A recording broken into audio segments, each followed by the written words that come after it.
Okay,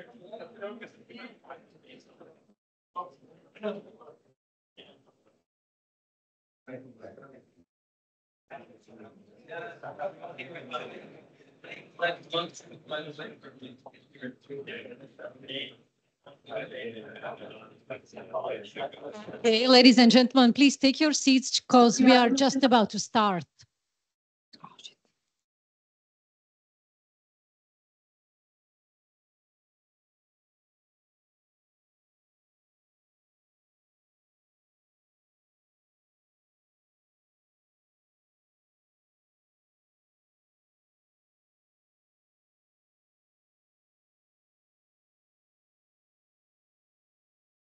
Ladies and gentlemen, let me welcome you at the premises of National Bank of Slovakia at this conference, which is dedicated to competitive, sustainable and secure European economy. It's a real challenge. And I guess that you will all agree if I say that it's more relevant today than it was ever before. We will delve into strategies for bolstering economic growth and competitiveness in EU as well as in Slovakia in the context of Mario Draghi's report and European Investment Bank investment report. I will be happy to also ask my panelists questions coming from you. You can use Slido for that. If you use the hashtag that you can see already on the screen, it's a long number. I'm not going to repeat it. I'm sure that you can all see it, and that definitely you will use it because we are here for you to answer your questions and to talk about topics that you are mostly interested in. Let me ask Michal Horvat, Executive Director and Chief Economist of National Bank of Slovakia, for opening remarks.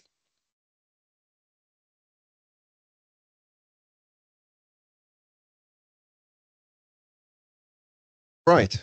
Good afternoon, everybody. What a great turnout. Thank you for coming in such big number. It's a great pleasure to have you here, and a special thanks to our guests and panelists who will be with us this afternoon discussing some of the pressing issues facing Europe. Let me set the scene with some simple remarks, and hopefully we can reflect on them later on in the afternoon. So the reason why, the motivation why we are actually holding this event is that it's kind of obvious that Europe has been struggling. The European economy has been struggling for quite some time now, and we can see it in many different dimensions. We have a significant productivity gap that has opened up relative to the US in the recent post-crisis years. We have tougher competition from China. They are competing increasingly on our turf, and this is exposing the weaknesses of Europe's economic model. We also see that European firms have been somehow losing in the global innovation race, and day by day now we are witnessing unexpected huge shifts in geopolitics, and Europe is due to its economic model is very exposed in this process. So something has to be done. The title of the presentation is Time for Action. I think there is general recognition around Europe that we need to get our acts together. There were all kinds of documents published and all kinds of strategies are presented. So the idea is to discuss the ideas presented and generate other ideas as well. Let me show some simple pictures that illustrate these points that I'm making here. So the first one is this productivity gap. So you're looking at the evolution of GDP in America, in the euro area, and the productivity as measured by hours worked on the right-hand side. The gap is amazing. Of course, partly this is driven by fiscal policy. In the US, there was a big fiscal stimulus during the pandemic, which is still making its way through the economy, accounting for some of the difference. But it's very difficult to deny that Europe has a deeper, more structural problem. Similarly, we hear this a lot from firms from various corners. Europe has a price competitiveness problem. To some extent, this is related to the price of energy. It's also because of regulation. The way we do regulation, Europe has become too expensive globally. These charts illustrate the problem relative to China, but Europe is competing with other regions of the world as well. So there's a price competitiveness issue there. There is also a non-price competitiveness issue. The Chinese have been increasingly competing on our playground. When we look at the structure of our exports to the world, it is becoming increasingly similar to that of China, or the Chinese are becoming increasingly similar to us. You see, over the past decade, we have seen a rapid increase in similarity, and a lot of that increase is actually is driven by manufacturing and transport equipment. So a sector where Europe has been traditionally very strong. It's basically what we used to be good at, and we see increasing Chinese competition there. One of the reasons why we have not been doing that well in global competition is because we have underestimated the importance of investing into R&D. So Europe spends a lot of money on all kinds of things, but it hasn't been spending enough on research and development. I think the right-hand side figure here is truly striking. The way Chinese were catching up in R&D investment as a percent of GDP, and in the end racing ahead of Europe is just stunning. And the left-hand diagram illustrates that it's both private and public investment where we need to do more to basically stay competitive globally. Finally, regardless of what the current rhetoric is about around certain issues, it's clear that there are some big structural changes happening in the world, and one of them is obviously climate change, and we need to respond to that, whether we like it or not. It would be perhaps convenient to ignore, but we need to do something about things that are factually happening. As a part of that, we need to modernize our economy. We need to do investment, and that requires also certain resources, certain inputs. And Europe has been sourcing this increasingly from areas which are risky, where there is a reliance on a small number of suppliers from sort of politically fragile parts of the world, not necessarily aligned with politically with the interests of Europe, and so on. So the issue of security and supply of critical materials is also high on the agenda. So these are the kinds of issues that currently resonate around Europe, and hopefully will resonate in today's discussion as well. The question obviously is why we are holding this in a central bank. We do monetary policy, and you haven't heard inflation here or anything of that sort. So these topics are basically about long-term growth. It's about sort of stability. If we don't do enough, we'll see our economy having bigger ups and downs, prices having bigger ups and downs. And it's also about sort of divergence or lack of divergence within Europe. Economies are going to be affected by these developments to a different degree. And as a central bank, we are interested in all these three aspects because they affect the way we do policy or can do policy, the way policy transmits around the euro area. And of course, as an institution, we are also trying to be good citizens, and so we are more than happy to provide a platform for a discussion about these issues. And it's great to have the EIB and the Commission joining us on this platform and sort of jointly hosting and providing lead discussions for the various topics. And I want to encourage everybody from the audience to join in throughout this afternoon. So thank you very much, and once again, have a great day with us. Thank you.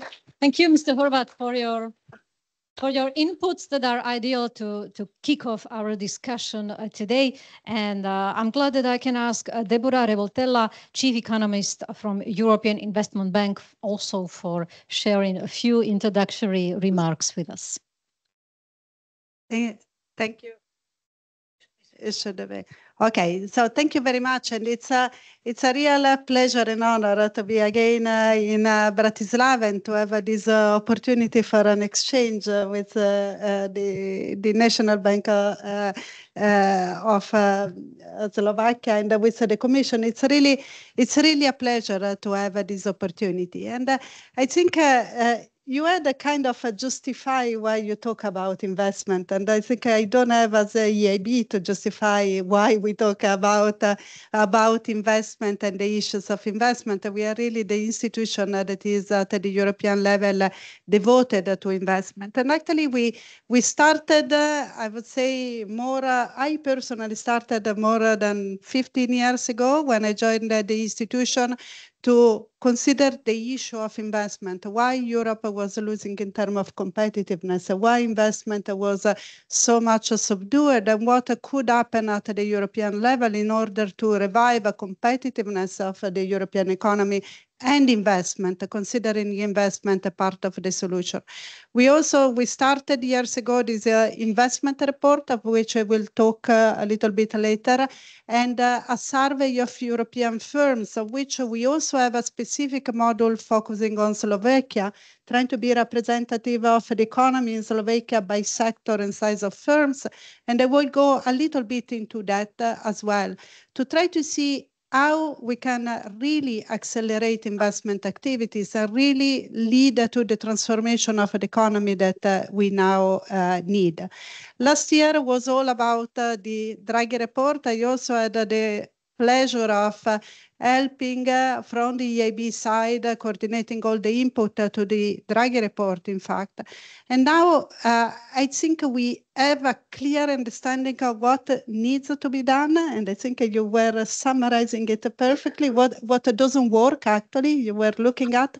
But I think what I would like to take from this meeting is really what can be done. So what are the solutions that we can put in the table? Where do we see room of agreement among different private sector, public sector, institutions, and also at the national level? What are the areas where we can see some movement, some potential for working into solution for Europe? And that's incredibly important in the moment in which we are not talking, so competitiveness is already a very important problem to deal with. Security and defense is a very, very existential problem, I think. And both require investment. So finding the right measure to have investment going in security and defense, investment going for competitiveness, and finding ways in which we can do it, keeping the value of Europe as they are in terms of social inclusion, social investment issues, also in terms of the net zero transition will be one of the panel. I think finding all discussion is what I really care about doing it today and learning from everybody. So thank you very much. And I close with this first remark. Thank you very much for being here. Thank you very much, Mrs. Revoltella. We will definitely hear more from you today, and I'm glad that we will be constructive, as you said today, and we will lay out plans how to do it, how to boost competitiveness today. I'm happy that also we have Julia Brokov, head of Unit Reform and Investment Task Force of European Commission, with us, and I would like to ask you also for a few words. Thank you very much. Thank you very much for having me here. Good afternoon, everyone. So also on behalf of the European Commission, I mean, it's really a great pleasure for me to welcome you here. The European Commission being one of the co-organizers of this important event on the Draghi report and also its implications for the future of the EU. Well, whether you came from Bratislava or you've traveled across Europe, as I have done this morning, your presence here today is really a testimony to a shared commitment to contributing to the debate on the future of the European economy and on the EU's competitiveness. We're really at a pivotal moment in the EU's history. The Draghi report presented last September by former ECB President Mario Draghi provided lots of food for thought on what's needed to strengthen Europe's economic and financial architecture, enhancing its strategic autonomy, and ensuring long-term prosperity to EU citizens. Commission President Ursula von der Leyen has followed up on many of the suggestions made in the report in her political guidelines for the Commission's 2024 to 2029 mandate, and with important first initiatives adopted by the Commission in the first 100 days of the mandate. So with global economic shifts ongoing and increasingly complex geopolitical landscape, the European Union must continuously adapt and remain competitive and cohesive. In early February, the Commission presented its competitiveness compass as the first major initiative of this mandate, and it sets out a strategic vision to ensure that the EU improves its position in innovation, investment, and industrial resilience.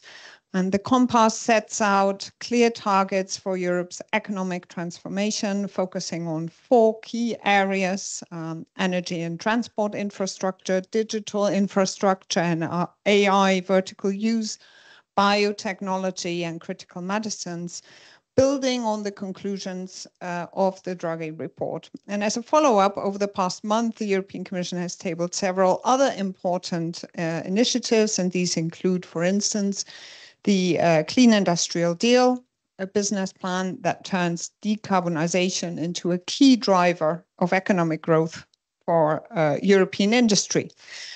It also includes the Industrial Action Plan for the European automotive sector, an initiative which will be of particular importance for Slovakia, the EU's automotive champion. The proposals put forward in these initiatives will shape Europe's economic strategy for years to come. And these are not abstract questions. They directly impact businesses, workers, and policymakers across the continent. I'm here today representing the team of experts from the Secretariat General Reform, so the Investment and Reform Task Force at the European Commission, and DG ECFIN of the European Commission. We work jointly and hard with the Slovak authorities to implement the Slovak Recovery and Resilience Plan, but also to identify challenges and recommendations for the Slovak economy in the annual review that we call the European semester. So these analyses and that are presented in the form of so-called country reports and later through country-specific recommendations, they are, very much shaped by the EU's strategic priorities. And the findings that are made in the context of the European semester will also influence decisions on where EU funding and support should focus in the future, including notably in the context of the new multi-annual financial framework for the period 2028 to 2034 that's in the process of being shaped at this very moment. So I see this conference as an opportunity to engage in rigorous and forward-looking discussions on the Draghi report's finding, and as a chance also at the country level to reflect on where Slovakia can help the EU increase its competitiveness and what are the areas where Slovakia can diversify its economy and thereby improve its economy's resilience and competitiveness, not only at EU but also at national level.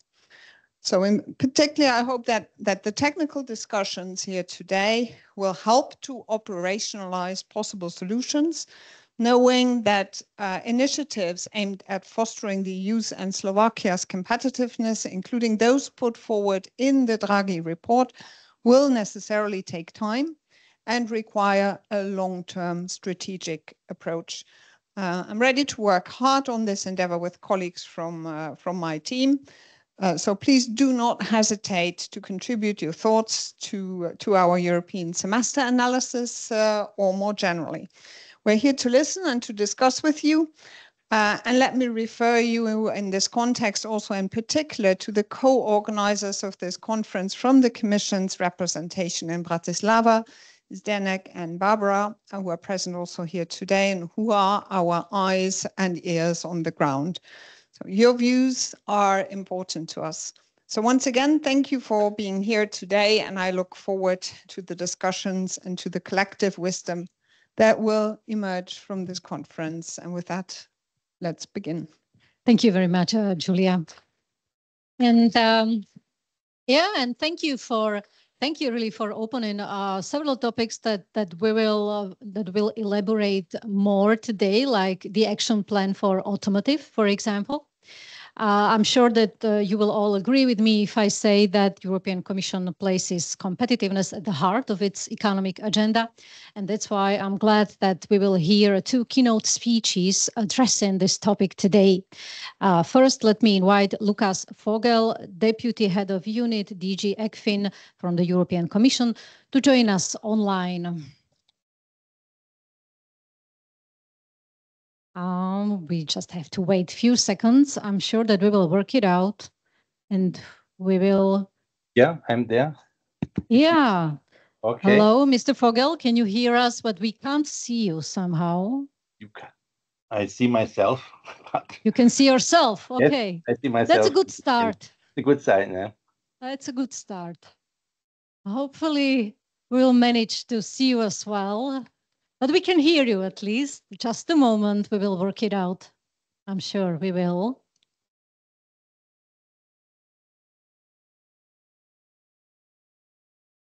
I'm looking at our technicians, waiting for a good sign.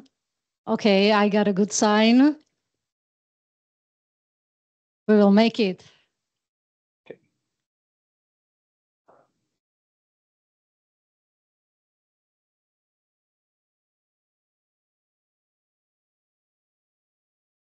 Okay, we can see some. Here we go. Perfect. Great. Okay, many thanks. There are also a couple of slides. They are probably in the process of being shown or uploaded. So from my side, also many thanks for the invitation to join. Unfortunately, this has to be online on my side. That is a missed opportunity to visit Bratislava and to meet you in person, but it gives me at least the opportunity to fit otherwise incompatible, let's say, commitments in that way. What I'm going to do, I mean, there's I want to give a talk about the EU competitiveness agenda, and I want to do a little step back, let's say, to provide, you know it in a way, but to give you, let's say, maybe my narrative, which is also a bit the narrative of the Draghi report, I would say, on this, on the competitiveness issues. And we have been dealing with the diagnosis, we have been dealing with the implementation. So I would want to start with a slide or kind of step back and saying, well, what do we understand by competitiveness? Do we see the slides? Otherwise, I share my screen. Then no, I think that you should share your screen. I just share my screen. Am I right? I'm looking at the technicians. No problem. We can't see any slides for the moment, so please try to share your screen. That I will do then.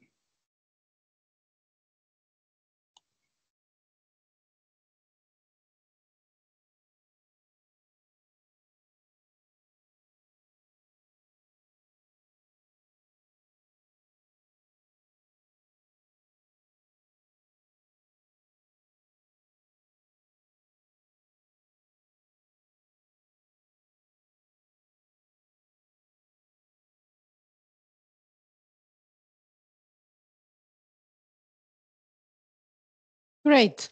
We can see it already. Perfect. Okay, then I will try to increase the font.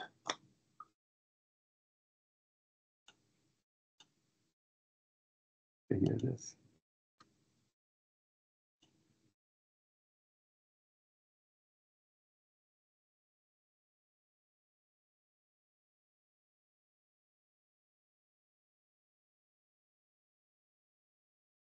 Still there, yeah?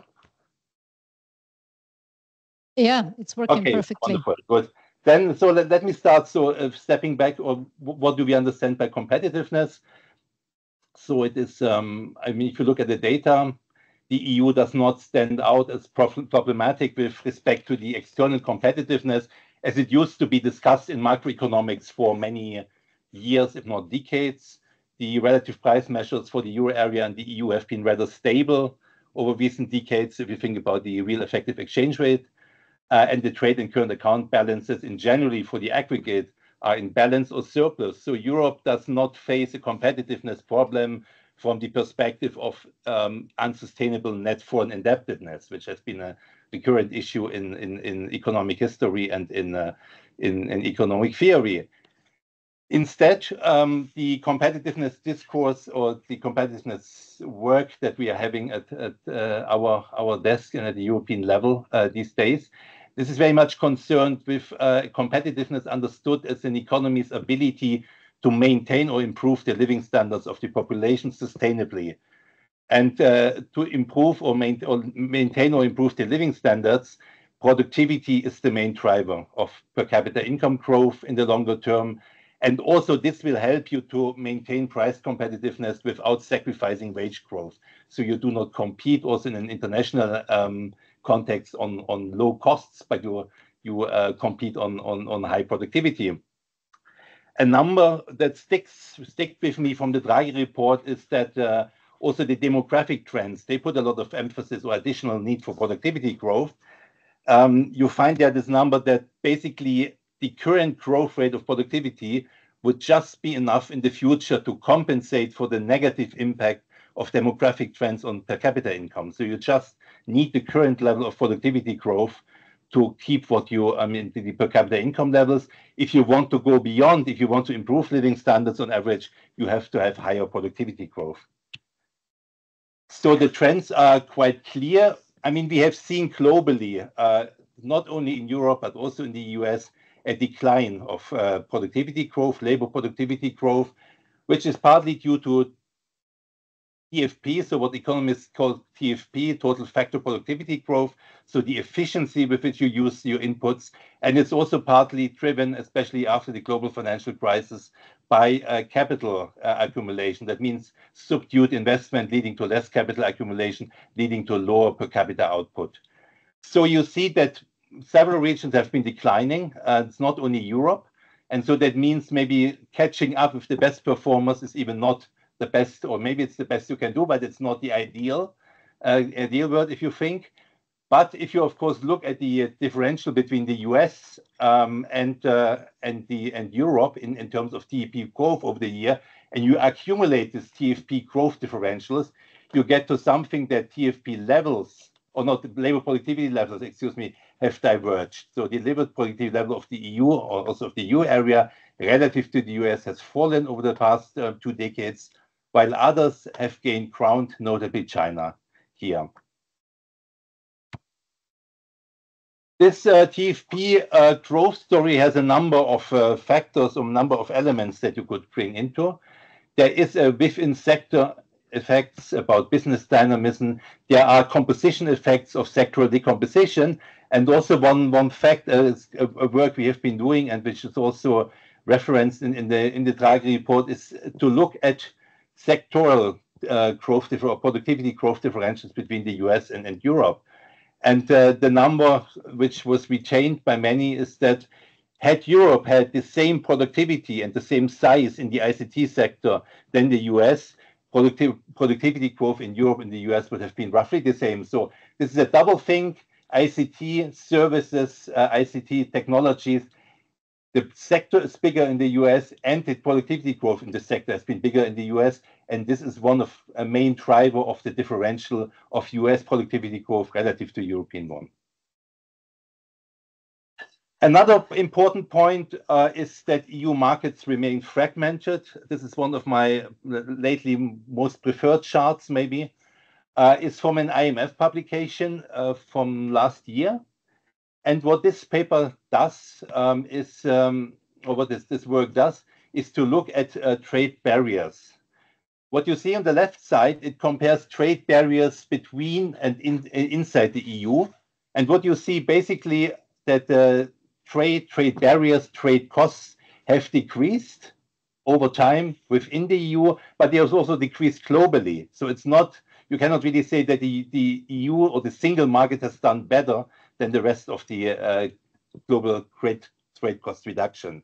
On the right side, you see another picture. This is also is IMF work that looks at or estimates so-called gravity equations, and looks at the impact of cross-border or of borders inside Europe, inside the single market on trade flows. So basically, you compare trade across similar distances within countries versus across borders in Europe, and you see that the cross-border flows for similar distances are much lower than flows within countries.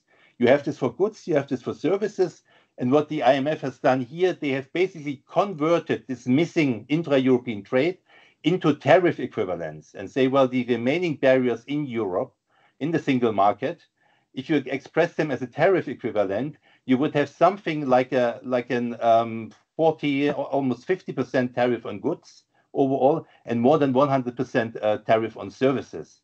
So this is still, the single market is still fragmented. And especially if you compare it with the respective estimates from the US, where this is much lower, this tariff equivalent of missing interstate trade. And there's the issue of investment. The Draghi report has been very explicit about the big investment needs. These are at some point or to some extent transitory needs for the green, the digital transition, so kind of one-off to switch your production structure, to green your production structure. But they also are to some extent permanent. So if you think about the target to have higher R&D investment, if you think about the target for defense, so these are also things that are going to last. So there is a demand for higher investment. And this has been emphasized by a number of authors that Europe has particularly a problem in terms of R&D investment. So overall investment in Europe in international standards is quite okay. It's especially strong in construction. Part of it might be infrastructure and other things. But then when it comes to private investment, I mean, the government investment is relatively high compared to internationally. But when it comes to private investment, what is missing or where there is a gap, it is notably in intellectual property rights, in R&D investment. And this is, of course, important. If you want to close an investment gap, then or an innovation gap, then you have to have sufficient investment in that. The EU competitiveness compass takes on the diagnosis largely from the Letter and the Draghi reports, and it takes on in particular the three-pillar structure. So the European competitiveness issues in the Draghi report, they are structured around three main pillars. The one is closing the innovation gap. This is basically the productivity growth TFP story I showed you in the picture. So this is saying, well, we have a productivity growth gap and we have to close it. And we can close it if you're at the frontier, you close it particularly by being innovative. You cannot only adopt technologies developed elsewhere. The second is the roadmap for decarbonization and competitiveness. There are basically two rationales underpinning, or three if you want. The first is that a green economy, low carbon economy presents new markets in terms of green tech development, green tech investment. Think about, I mean, all the energy generation, think about electric vehicles. So there are new markets where it may pay off to step in early. There's also the production cost story for highly or emission-intensive, energy-intensive industries. Energy costs and emission pricing are a cost factor, which is important in terms of sectoral competitiveness. And to overcome this, you have to invest into greener production. And this has production, I mean, it affects production costs, but it also affects, I mean, it's a big investment need. And the third element, which is important, is that these industries, which are particularly affected by decarbonization and or decarbonization needs, emission and energy costs, they have very long investment cycles. So you need a policy which is forward-looking and which is credibly committing to something, because otherwise it makes no sense for private enterprises, or it's difficult to commit to long-term investment in a certain area. So here we're speaking really about capital lifetime of 20, 30, 40 years of some of them. So that's an important part. And the third pillar is the reducing dependencies. That is the security pillar, if you want. This goes far beyond economics, defense, and all the others, but it also affects the economy and the business model. So in highly specialized and integrated economies, they are, of course, prone to risks from shocks to global value chains. Europe, the more it greens, the more it's reliant on critical raw materials coming from elsewhere. So there is a pressure to diversify, and also there are in the compass measures. And another area or another way to go is by demand measures, so reducing the demand, for example, for critical raw materials by having more circularity in our production models and the like. Next to the three pillars, we have the five so-called horizontal enablers. Horizontal enablers are basically the factors that you know from standard growth theory that would apply even in a one-sector economy. So these are really the growth drivers in the classic sense. One thing taken up is regulatory simplification. Regulation is a policy tool, but it's also a cost for business. And an important element is therefore to keep regulation in a way that is growth enhancing, that is efficiently reaching its goal without imposing excessive costs. The second enabler is the single market. Indeed, as I said, there's a lot of barriers still remaining, as the empirical analysis suggests or exemplifies. And that means that single market, well, there is way to go. And the single market allows firms in Europe to scale up, to benefit from economies of scale, to also compete in international markets. So this is a thing. Competition inside Europe is good for European customers, but it's also good for businesses in terms of reaping productivity gains. Financing of innovation is key as a horizontal enabler. There we're entering the area how to finance innovation. And the Draghi report is very clear on the fact, well, large investment needs, but a lot of this has to come from the private sector. And then what are the policies that can help us to incentivize private investment?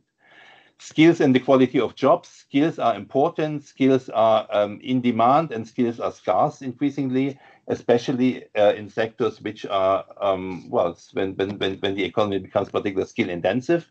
So there is a big area in which the Commission does not have a lot of competence itself, but at least, I mean, the compass sets out a couple of measures that go in the right direction, in making also skills more transportable in Europe, in harmonizing qualifications, the acceptability of qualifications, the skill intelligence, how you go about knowing what skills are needed and how to skill and and upskill your workforce.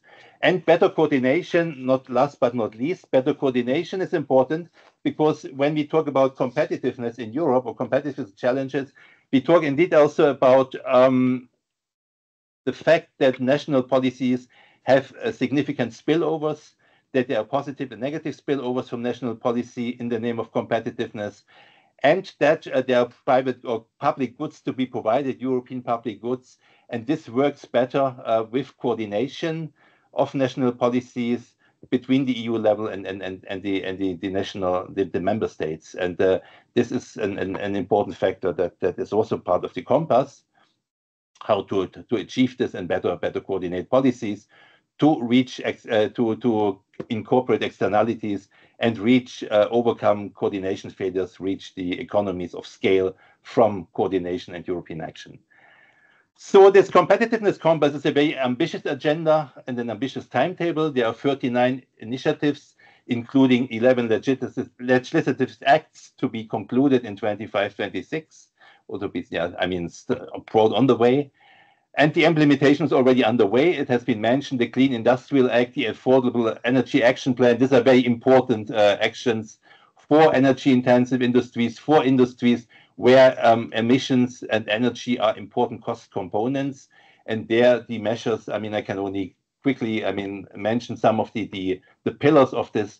The energy, low cost, low emission energy, demand measures to promote the demand for greener products, circularity, upskilling, reskilling, and also a fair level playing field in terms of international trade. We have the omnibus packages as a start of the simplification agenda with a simplification of reporting requirements. We have the union of skills, and we have also sectoral action plans on automotives. There will be something upcoming on steel and so on. So there is a lot of things in the pipeline. And even if one sees it, I mean, it's involved into some of that. It's sometimes even difficult to follow what's already out and what is actually things which are still under discussion, but it's at a high frequency these days. So today there was, as has been mentioned, it was the military or the defense white paper, white book.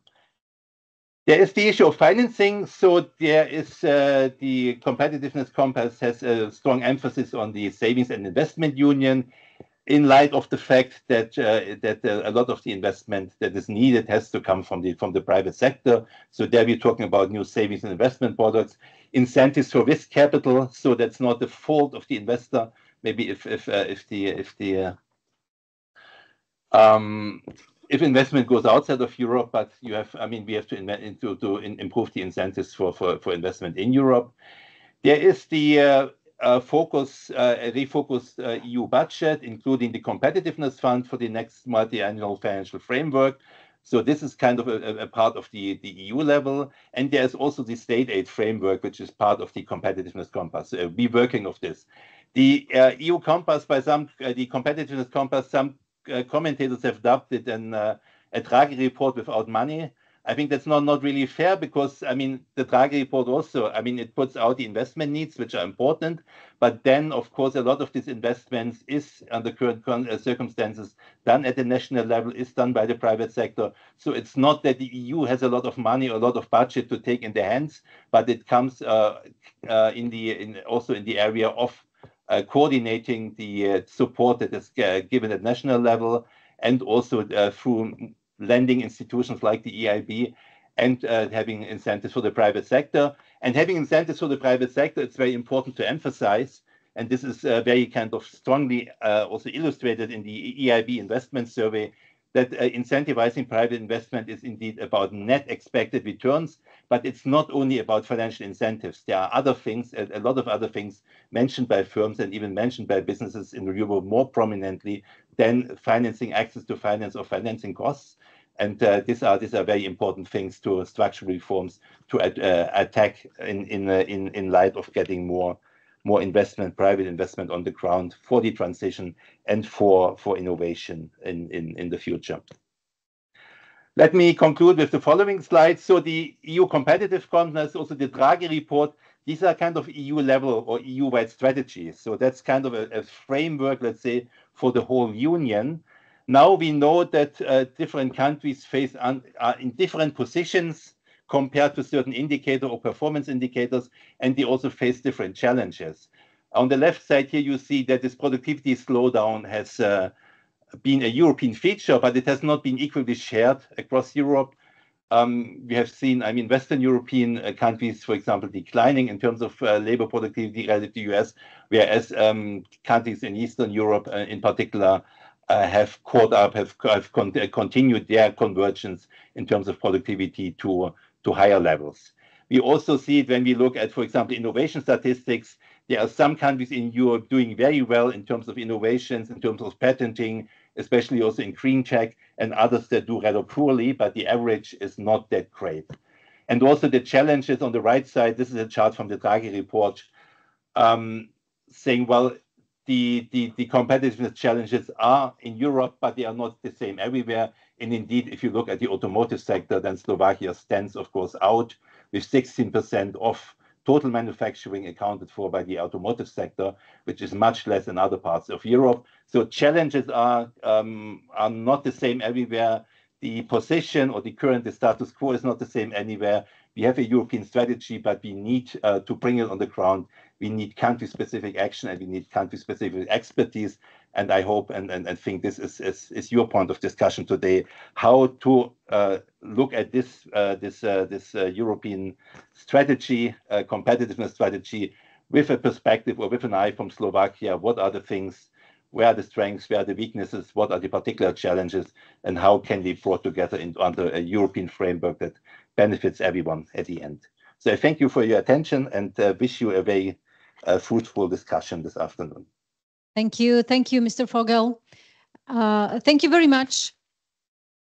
Thank you very much for including also Slovak context, and I found especially interesting the single market fragmentation expressed as tariff barriers to trade. That was really interesting, and we will talk about this topic later on today.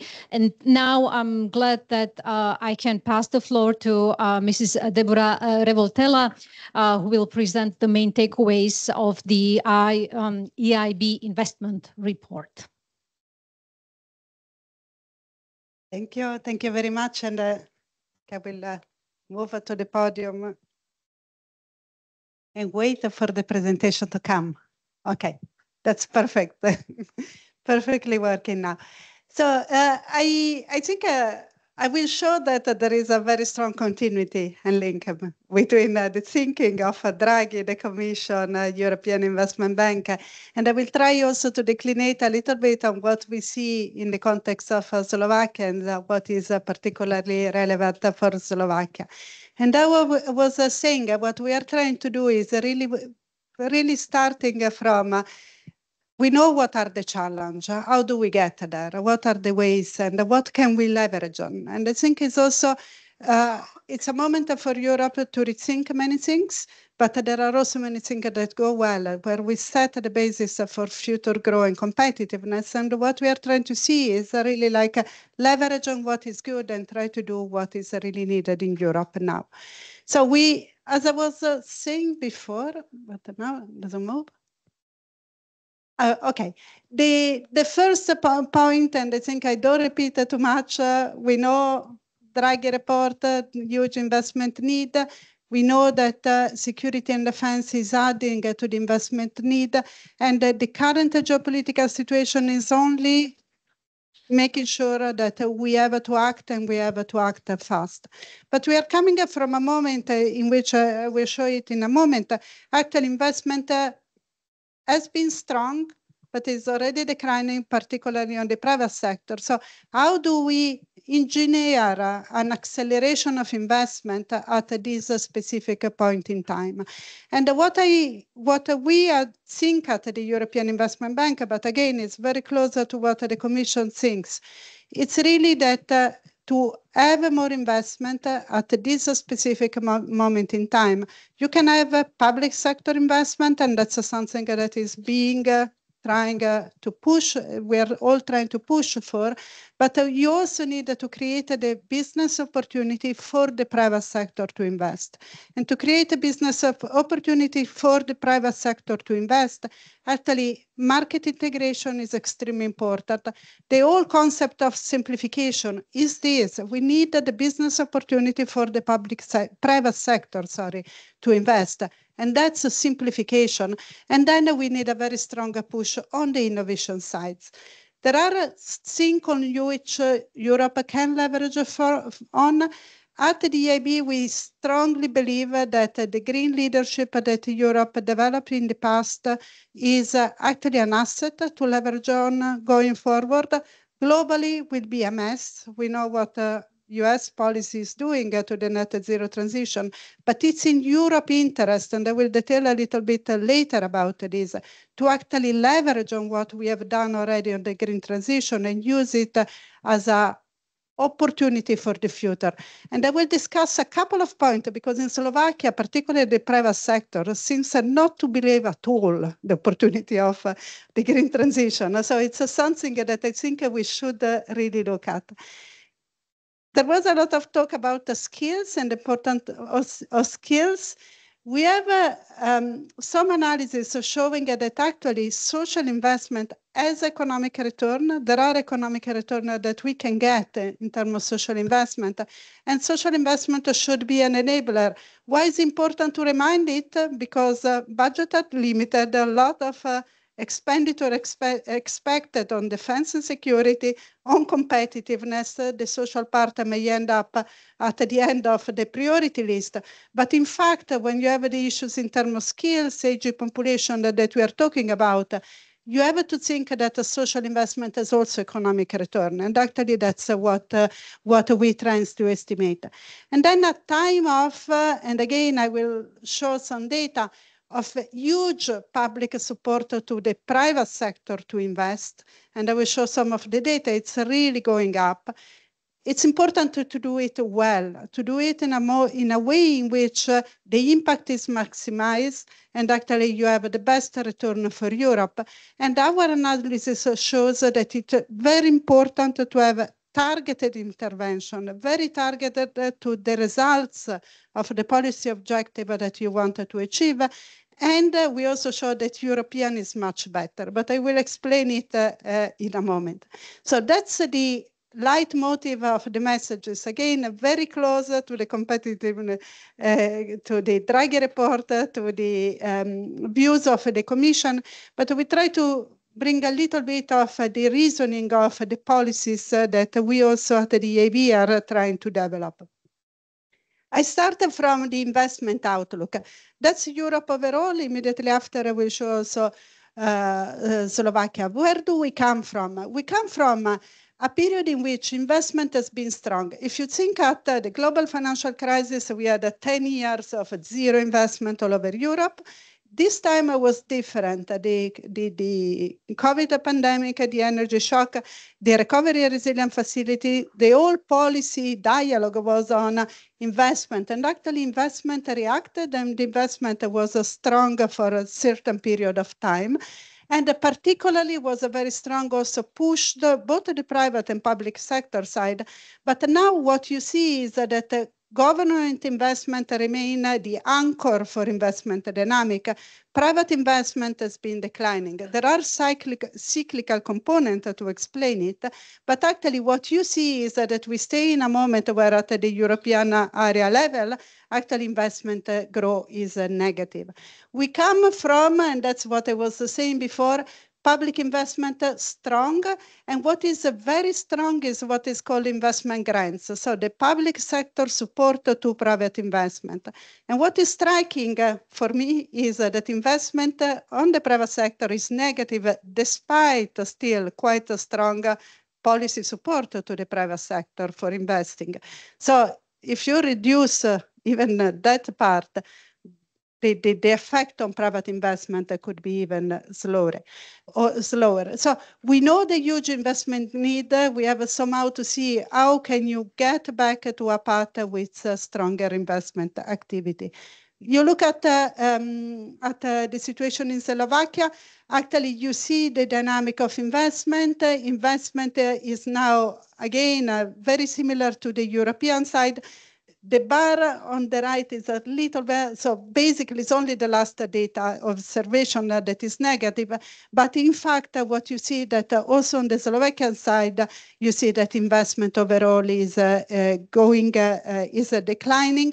And what you see is actually that public investment and investment grants, they follow the same pattern of other countries. So at historical high level, particularly the part of investment grants. So at the end, we have a very similar picture, investment that has been part of the policy response in the last years. Now the private sector is slashing down, and still the anchor remain the public sector component.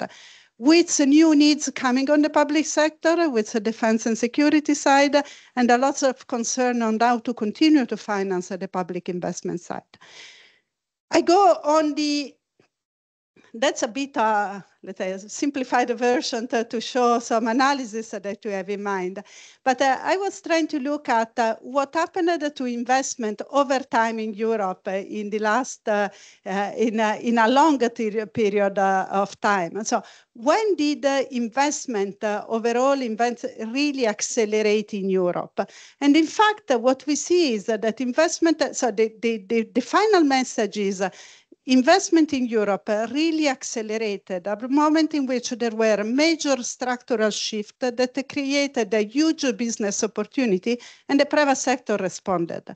What are these periods? They are the first, the introduction of the single market. Slightly before, then there was also Spain and Portugal exception, but slightly before and in the period of the creation of the single market.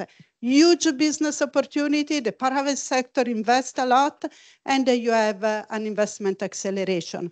A bit on the euro area, with all the issues that we know, with some inflated investment activities in some sectors.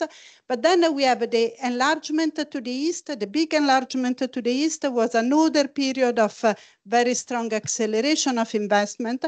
And then the last phase, if you want, is a bit more tricky to identify, but it's actually another moment of huge market opportunity creation. That was the whole period of the Green Deal, the Recovery and Resilience Facility, the whole policy objective on the green economy. And again, business opportunities and the private sector has responded to that.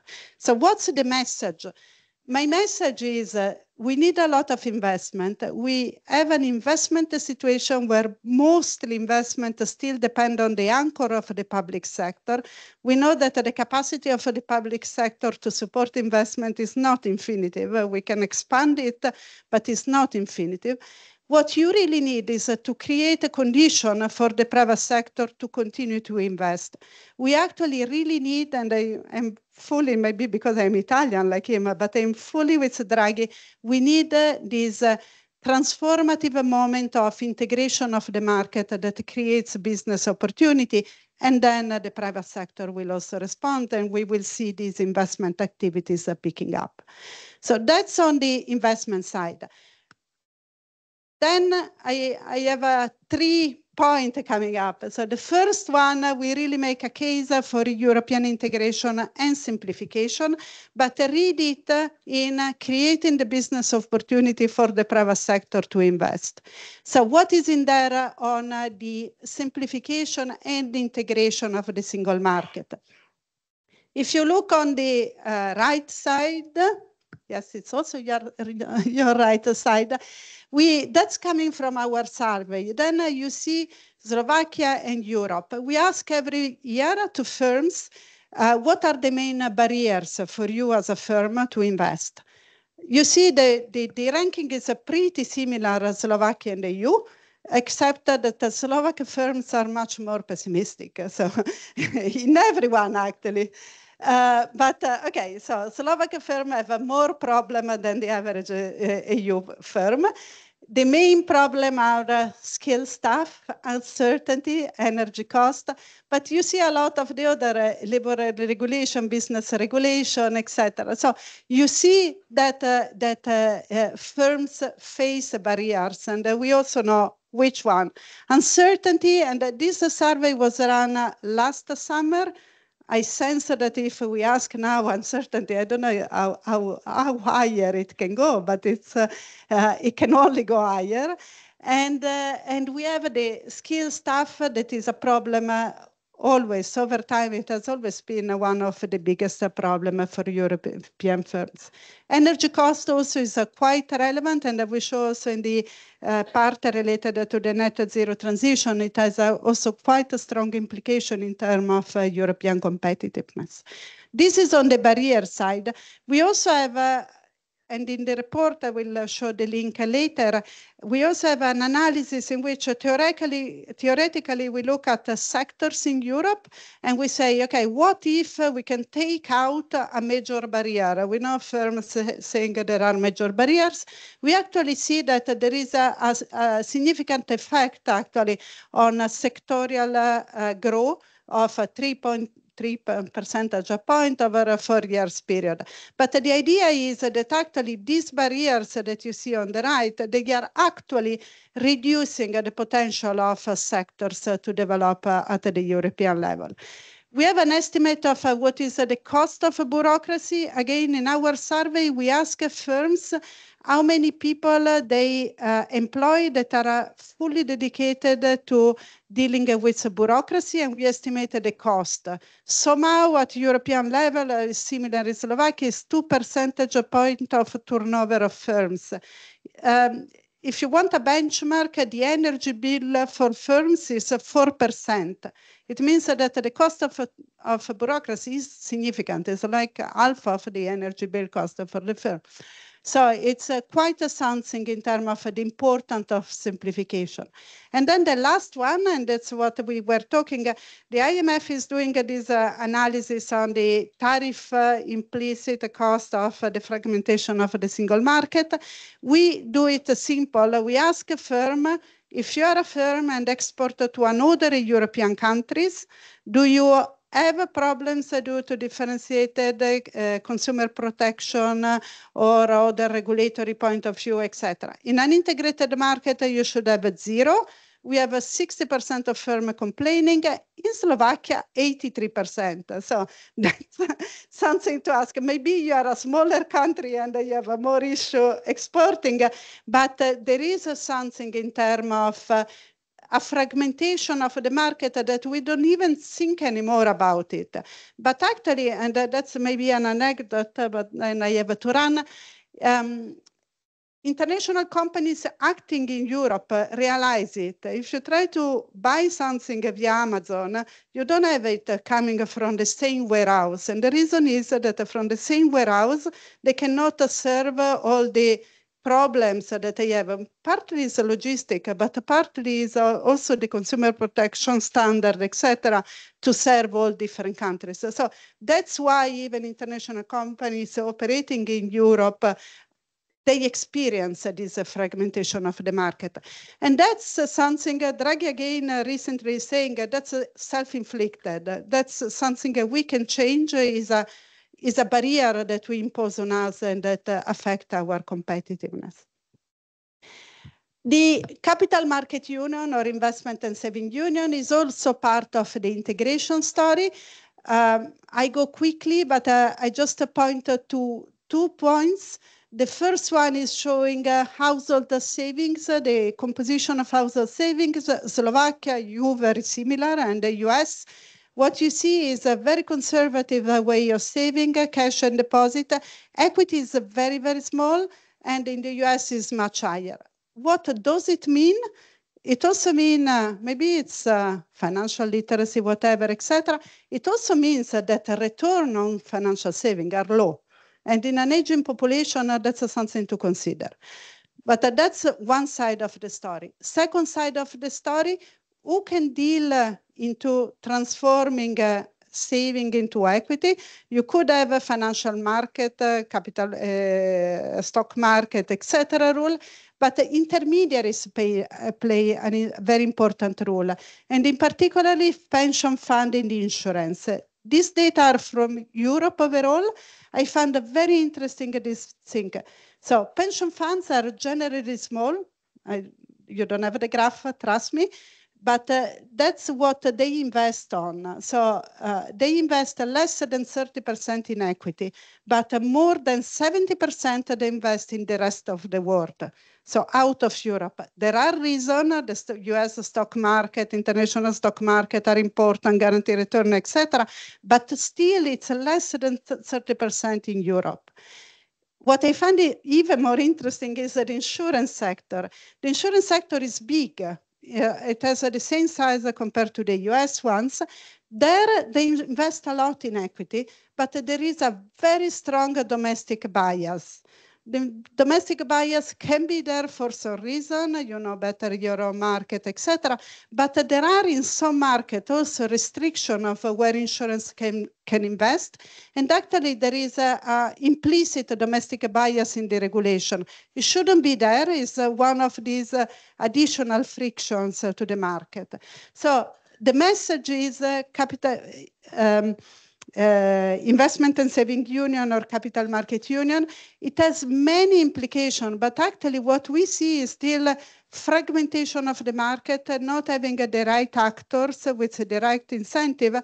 It has a cost on individual because the return will be lower on savings, and it has a cost, and that's the second part of the story, it has a cost on firms. So we look at firms that access equity to finance investment, and those that succeed actually ex post, they are much more likely to invest, much more likely to have expand the production capacity, much more likely to innovate. So actually we find econometrically that it has an effect on the firm, the fact of accessing equity to finance. And then the structure of the capital market is also important. Being in a place where there is a deep capital market is very important to increase the probability of firm to access, seems clear. The second one is also important because it's not only the size of the market, but how much the market is integrated. So you can be a smaller country, but a market that is capable of attracting investment from abroad. In that case, it compensates from the smaller market. And again, it tells you how important it is integration of a financial market in Europe. The last point, and that's what everything is coming up on scale up. There is a lot of innovation finance, even on innovative companies in Europe. What we see is actually we were following firms that are scale up. So they are innovative firms that are not anymore a startup, but they are growing. What we see is that when we compare them in Europe versus San Francisco, we see that after 10 years, they get 50% less of the funding. That means it takes much longer to grow. So at the end, in Europe, also in terms of venture capital and scale-up finance, we have more delays to grow. There are areas of excellence. I think Slovakia has some growth, but there are areas of excellence. I was also discussing yesterday in Central Eastern Europe, there are some new areas of developing. But again, this is a market that cannot be only domestic. It needs to be an integrated market. Maybe there may be specialization, but finance has to come more on a circular way at the European level. So I hope I convince you on the integration and simplification. I went to the end, I didn't want to. Okay. I wanted to talk about the what we can leverage on. And I talk about the leadership, knowing that it may not be the most popular topic in Slovakia. But I wanted to show you a couple of things. So we all know what doesn't work in terms of innovation in Europe. We know that Europe is lagging in many things. In green technologies, it's okay. China is growing very much, but Europe is also good in patenting in green technology. Actually, it's been very good. China is picking up. What I like very much is the first graph, because it shows a network of collaborations in patenting. So who wants to work with whom in patenting? And that's the only area, green technology, in which Europe is at the center. We are good and people want to work with us in terms of innovation. I think this is an excellent sign for the green technology as an opportunity. The second one is also interesting. We went very granular on looking at all trade data of products that are a green product. And we look at the export growth 2017-2023. It's a very fast growing market with picking up a lot of the market is China. With picking up a lot is Europe overall. Seems Slovakia is the best of the best. So that's it may be starting from very low level, but actually the green technology can be really something good for Slovakia, if you believe in that. I skipped this due of time, but I wanted to show this one, and actually I think it's important for the panel later. We ask a firm in our survey if they perceive the net zero transition, the green transition, as a risk or as an opportunity. In Europe, you have more or less 30% saying a risk, 30% an opportunity. Yes, okay. In Slovakia, 50% saying it's a risk, 10% is an opportunity. So really, it's the negative view on the green transition. I think that there is something to do on thinking. We all understand that with such a strong automotive industry, etc., it's difficult to think. But with the innovation capacity, with the possibility of considering the system, the sector as a very fast-growing sector, maybe there is something more to do in terms of getting the opportunity associated to the green transition and leveraging on this. I skip a couple or more graphs. Social investment as an enabler, that is, skills, major barrier, very clear also in Slovakia, what to do about the skills. We have two analyses here. On the right side, we try an experiment and we say, let's take the best in class in Europe on lowest level of women not at work. And let's say Europe gets to the best in class. What's the GDP effect? 4% increase in GDP.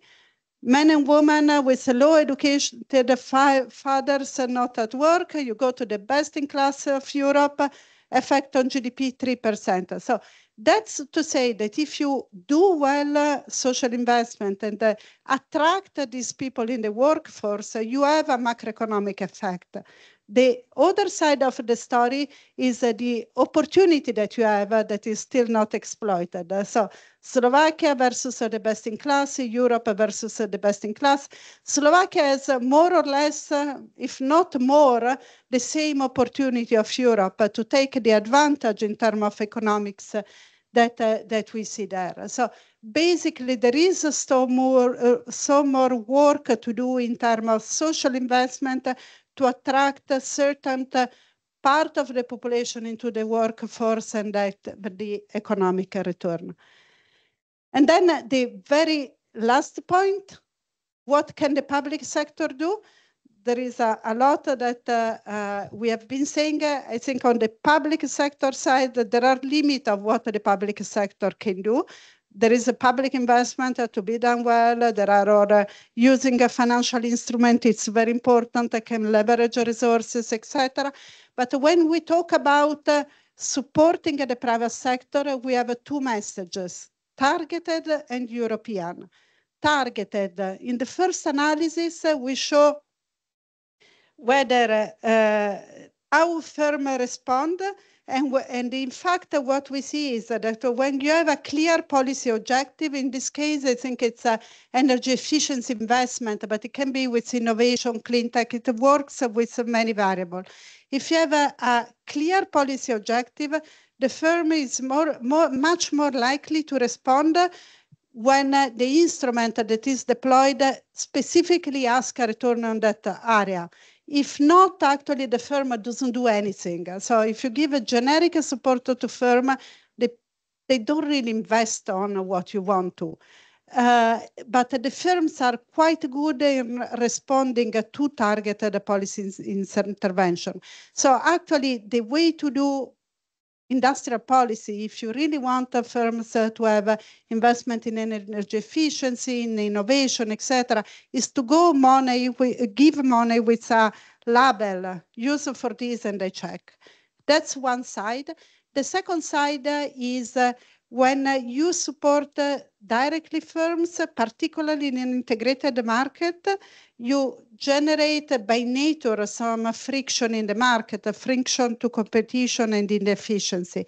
Our analysis shows that actually, if you do it at the European level, you have less of this friction. So you distort less the market if you do it at European level rather than national level.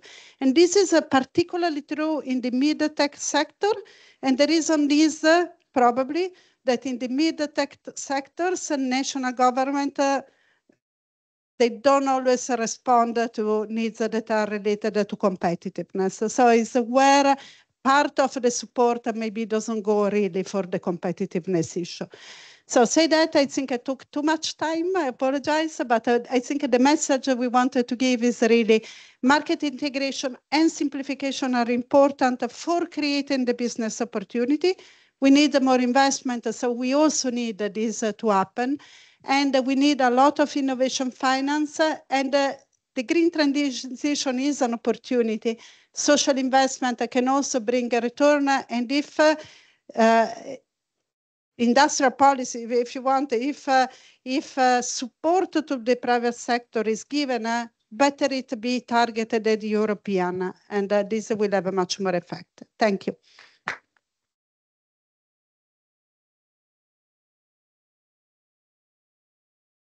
For your interesting inputs, and thank you all for your thoughts. And I would like to ask you to take your seats in the audience as we are now proceeding to the first discussion panel, where we will take a closer look at the EU's innovation and productivity gap with the EU. So I would like to ask my panelists to join me on the stage. Jochen Schanz, Senior Economist from European Investment Bank. And then we will have Michaela Kršková, Board Member, European Innovation Council and Small and Medium Enterprises Executive Agency. You will all take your seats and it will be evident who is who. Silvia Gavorníková, Head of Export Credits and Competition Division from OECD. And we also have Andrew Green with us, Labor and Social Affairs of OECD. So welcome all. It's a really pleasure to have you with us. I'm really sorry that you will have to share one of the mics. We only have 4 of them. Now there are 5 of us on the stage, but I'm sure that we will work it out. So Draghi report flags that Europe largely missed out on the digital revolution, and now we are facing the productivity gap with the US that is largely explained by the tech sector and innovation. We have seen several inputs, information, facts regarding this also in the presentation. So I would like to start with Mr. Schanz. EU has adopted many measures aimed at boosting European innovation and digital transformation. How would you evaluate implementation and the results of these measures?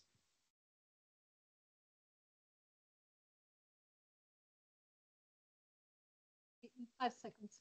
It should be fine. Okay. Perfect. Now it works. So thank you very much. Thank you for inviting me to join this panel. So on this question of evaluation and impact, as you said, right, there are many policy measures, and they are also being modified. There are new ones being introduced. So to make a global statement on how effective they are, I think and how well they were implemented is really difficult. I mean, what we know from the studies that we see is that they have a positive impact. And I think on a very global level, the factors that matter here are whether the measure is additional. Does it really add something to what is already available in the market, or available, if you look at the national perspective, at the European level already, right? Or even from a different national agency. So this additionality is one of the factors. Another factor is how responsive the administration is that is actually granting the support, right? Who's working there? How quick are they?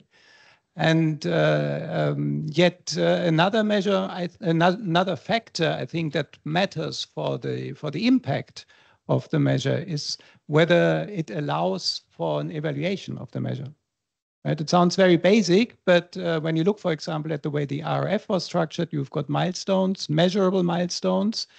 It's much easier to evaluate the impact of a measure when you've got those kind of things relative to one where that is missing. And I mean, was very high level. I've got 3 examples, I think, that also relate to what's in the Draghi report, what has been mentioned in the keynotes right now. One is an example, they all relate to innovation finance. Right? So one relates to the support for these path-breaking innovations. That also Draghi says, we need to increase this. He's looking at the US, says, look at all these important innovations that the US generated through support of high risk, government support of high risk, but also high return technologies. And that's something that we don't do to that extent. So there's a German agency called Sprint, right, which was founded in 2019 to provide exactly support for path-breaking innovations.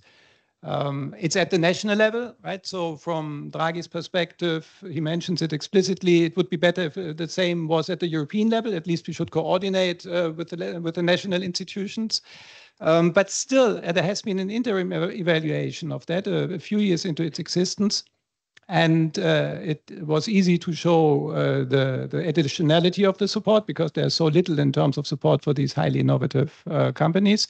But one interesting element that came out of the evaluation, which was largely based on interviews because the agency had only been in place for 2-3 years, was that those who applied for support really appreciated the responsiveness of the agency. And one factor was also that half of the agency staff had commercial sector experience. So it's really important, I think, that those who are administering the support understand the needs of their clients, right? It's just as a... One of the measures implemented by EU to boost EU competitiveness, and very important one, is definitely recovery and resilience plan. So, Mrs. Kryšková, I would like to ask you, where do we stand in Slovakia with implementation and first results? Thank you for that question. So as you know, I haven't been working for this government for the past 6 months, so I only have sort of view of the state of affairs about 6 months ago, but I just checked with my colleagues about where we are in terms of spending the investment that was available to us from the Resilience and Recovery Facility. I don't know about the other components. I know I can tell you information about the one that was managed by the government office dedicated to research and innovation. And so we were about at a halfway there. In terms of contracting the funding, but we're only at about 1/10 of the money actually being with the recipients. That being said, I would imagine that with other components of the RRF facility in Slovakia, that the situation would be somewhat worse. And so whereas we had the opportunity with the RRF to show a better way of spending European funding or public funding compared to the cohesion funds in Slovakia. I think it's 2005, beginning of 2005, bar a major shift in the efficiency of that spending over the next 12 months. I think it's quite safe to say that RRF is a missed opportunity in Slovakia. That's harsh. I mean, I don't know what the debates are at the European level right now. From my discussions from about a year ago, while I was still had access to this type of information, there was a discussion about extending the deadline for spending RRF at the national levels. I don't know what the debates are now among member states, but I know some member states are very much opposed to doing that. Some member states are better at spending the RRF funding. Some, like Slovakia and others, probably worse. And instead of basically showing, how we could, showcase how we could do this differently, and also inspire cohesion funding spending to be done differently, I think we basically cohesion funded the RRF in Slovakia. And so the way it was set up, the way it was administered in the beginning, and I also think that in the third or larger point, I think that goes towards, again, it's not a criticism of any particular government or political party or anything. I mean, RRF has been implemented over three different governments now. in Slovakia. So one government basically wrote it, the other government kind of saw some part of its implementation through, and now it's governed by another government. But I think the larger point and the reason for, I think, potentially not reaching the desired impact with the 6 billion euros dedicated to increasing competitiveness in Slovakia is this tendency towards short-termism and lack of strategic planning in Slovakia. So this would be also the answer. If I would ask you if there are any ways to improve it, Yeah. So I think when an opportunity like this comes, there should be a mechanism where you basically reach into a drawer and look at, these are our strategic priorities for this country. We now have an opportunity to spend 6 billion euros to support those strategic priorities. We have an investment plan and we know what we're going to do with the money. If you do it in the way that I believe partially was done with the RF in Slovakia, is that you start building this Christmas tree of measures and investments when the opportunity comes, which I think doesn't bode well for the implementation. So sorry to be a downer here. I think we can see that there is a GDP growth effect of RF, and there probably will be in the coming years. Thank God for that. But I think it's a missed opportunity, in my opinion. Well, this is a reality. We cannot close our eyes.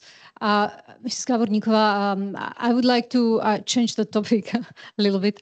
We know that Europe needs to improve access to risk capital and create a financial environment that encourages bold innovation. This is what we would like to talk about. So how to finalize the project of Capital Markets Union? Well, I would like to say that I'm here on behalf of the OECD, so I came to introduce the work that we have been doing, and I'm very happy to do that. Thank you very much for the invitation. And we, as a consensus-based organization, we really focus on finding the common ground among the members, finding something that we can really discuss and provide the basis for the policymakers to change these rules, what you have been talking about. So as we have introduced the new measures on how to measure industrial subsidies, that's something I would like to really mention, because this is completely different approach that has been out there yet.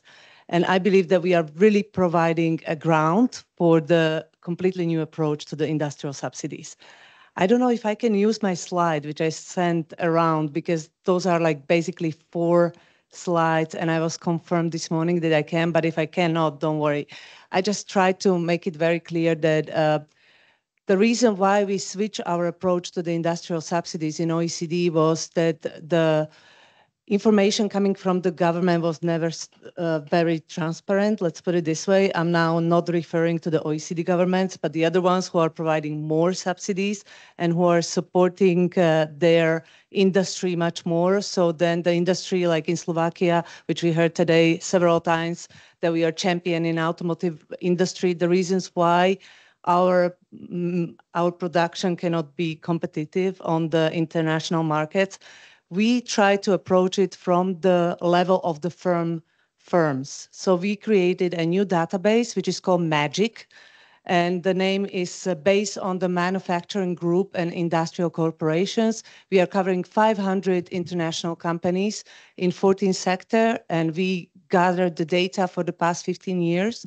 And from this data, we can clearly see who is the major provider of industrial subsidies. And I must say, and I would show it on my graph also, that it's China.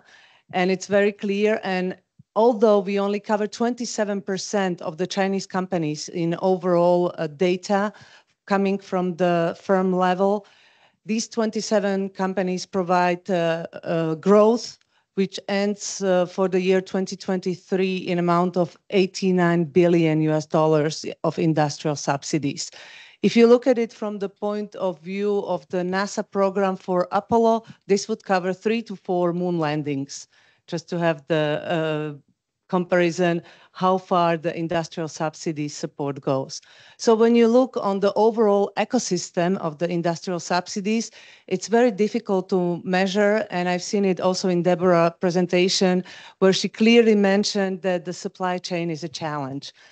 And that was, I believe that one of the keynote speakers also mentioned it, and we see it also, because the whole ecosystem of the industrial subsidy starts from the moment where the company buys the land. This land is given to the company or provided for a very low sum to the company. Then it starts again, not only below market borrowing loans that this company can get, but also on the tax concession, but also on the grants.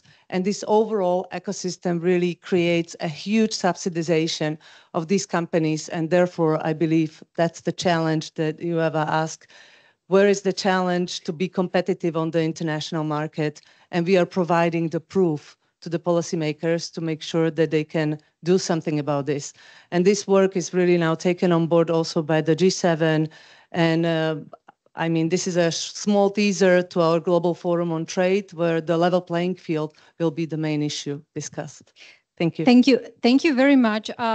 Mr. Green, your work is focused on labor market development, and we have seen that skilled labor shortage is the major barrier for Slovak companies when they want to invest. So if we especially take a look at the situation that US benefits from attracting top global talent, what reforms are needed in Europe to improve our attractivity when competing for global talent?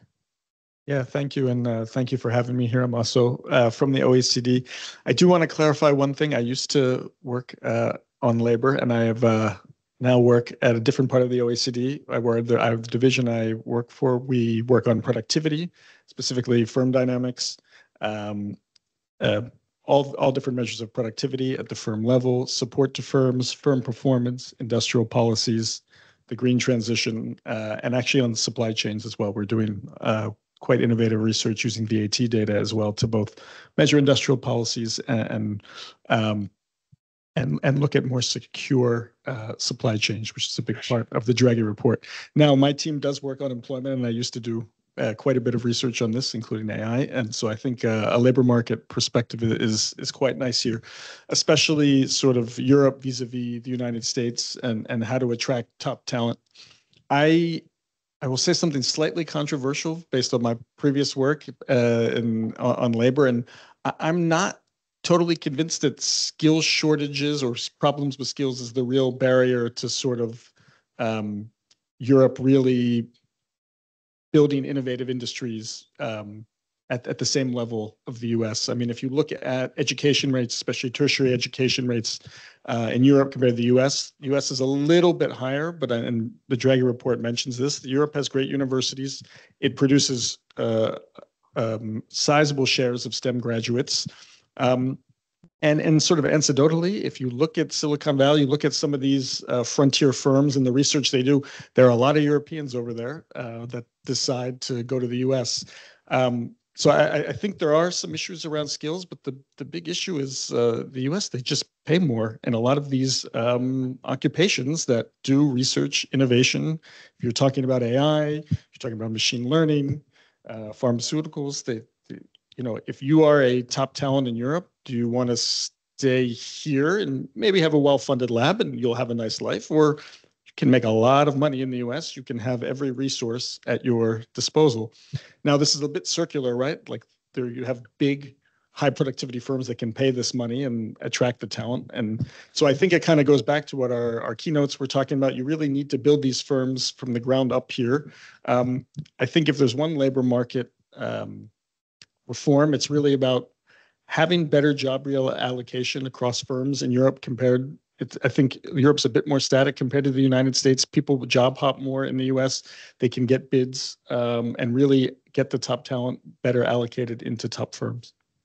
Thank you very much. Mr. Schanz, could you also comment on this? How can we better attract and keep young, talented people at home so that they do not leave abroad, as it is often a problem in a country like Slovakia?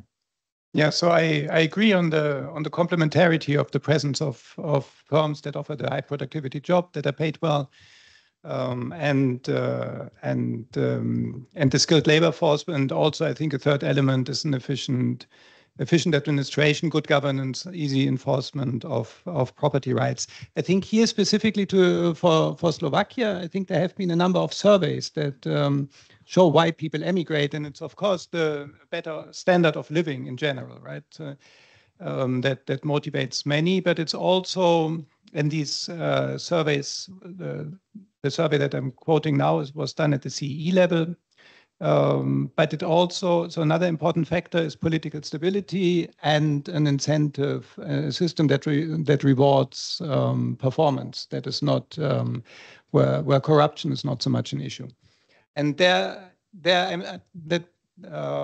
found one survey that was done a couple of years ago by a reputed research organization in Germany that interviewed over 1,000 young people up to age 29 in Slovakia, also in other Eastern European countries. And they found that 1/3 of pupils at school agreed with a statement that grades can be bought at school, right? And if that is this is just one survey, right? And I'm not saying it's the truth, but if that is a perception that is prevailing in the country, that of course deters people at least deters, I could imagine deters the brightest and most motivated people to stay from staying here, despite all the other attractions that one has from staying in one's home country, being close to family and whatever. Let me add one additional element, and that is affordable housing. Right, affordable housing is a huge problem. It's a big component of everyday expenditure. So one way of increasing living standards here in Slovakia, reducing thereby the incentives to emigrate, is to invest in affordable housing. And by the way, that's also a priority of the EIB, where we want to invest more. So I mean, a lot of the discussion on innovation is about financial incentives for firms to conduct innovation. And there are plenty of instruments, but I think equally important are things like social policies, in particular housing, and then you could extend it to infrastructure investment, to allow commuting, and a governance system that really rewards performance. Thank you very much. When talking about the differences between EU and US, we know that here in Europe, we have a problem to translate innovation into commercialization. Innovative companies that want to scale up in Europe are hindered by restrictive regulations, and they quite often leave to US. Mrs. Kryšková, how can we foster this commercialization of innovation in Europe? Well, this is something that we have frequent and very heated conversations about at the EIC board level, because many of us have served as investors or are currently serving as VC investors still. And we see this flight from the European Union towards the US. We've seen it for a very long time. We have a huge funding gap since going back all the way to about probably 2008, probably longer. One of the, sad jokes that we make is that, for example, the European Innovation Council, which is, I think, a wonderful instrument to support deep tech breakthrough innovations coming out of Europe, it sometimes looks like we're subsidizing, future U.S. unicorns, because we're using public taxpayers' money in the EU, funding those very risky stages in the beginning. And then when these companies get to later stages, when they really need to raise substantial capital, they go to the US. Like there's this statistic where you look at companies raising 1 million euros, you get about the same share of companies being able to raise that kind of money in the EU and the US. When you start moving towards the 5 million mark, towards the 15 million mark, that basically halves, right? So half of those companies looking for a 15 million round will be able to do so in the EU compared to the US ones. And I think when you look at companies doing deep tech, breakthrough innovations, they're primarily looking at access to market, access to finance, and access to talent. And when you look at these three areas, and going back to Draghi report, I think regulation at the EU level cuts through all of them, regulation and also some, I think, policy misdirection in a sense. We've seen the numbers on the slides regarding the market fragmentation, especially in the digital area, but other areas as well. We've just talked about talent and the labor markets in the two areas. I mean, we know that the European Union is more fragmented. I mean, that's a fact.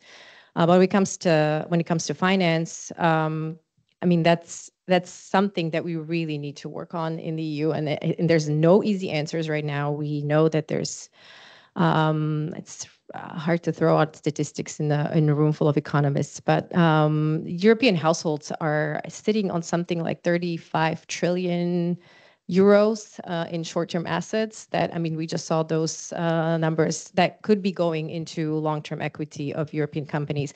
Pension funds are restricted from financing huge VC funds. So if you're making a decision whether you raise your funding fast or die in the EU, I mean, the choice is clear, right? So, I mean, there's many factors, but if you're specifically asking about finance, I think there's clear homework that we need to do cut out for us in the EU. Thank you very much. I would like to also take few of your questions coming through Slido.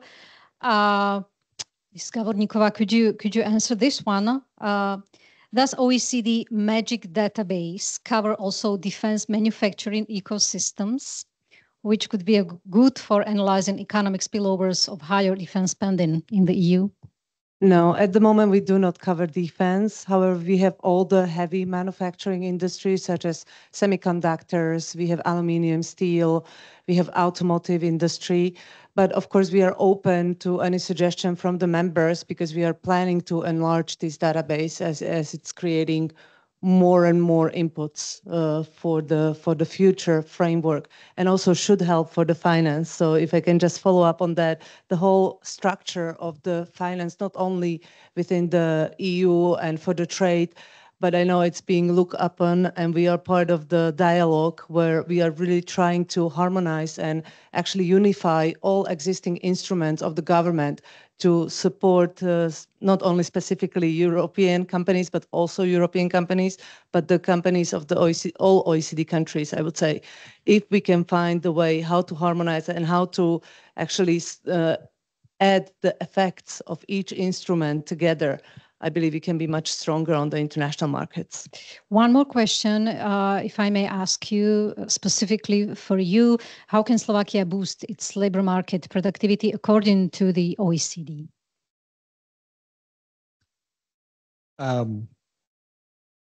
It's a broad, but yeah, it question. is. It is definitely. So what we always say is a few different pillars. So one is skills. I know I was a little down on them earlier, but that is extremely important. Another is, like I said, the reallocative efficiency of, I'm going to say labor market reforms, but maybe not in the same way that maybe that term is traditionally used. So making it easier for workers to switch jobs, to move to the most innovative firms, not necessarily tearing down worker protections or the safety net, but making it easier to move jobs. You know, in Europe, one thing you see, and I used to work on this, is if you want to quit a job and you want to get hired by another employer there, this is compared to the US, and so this is what I guess we're doing and the Draghi report did.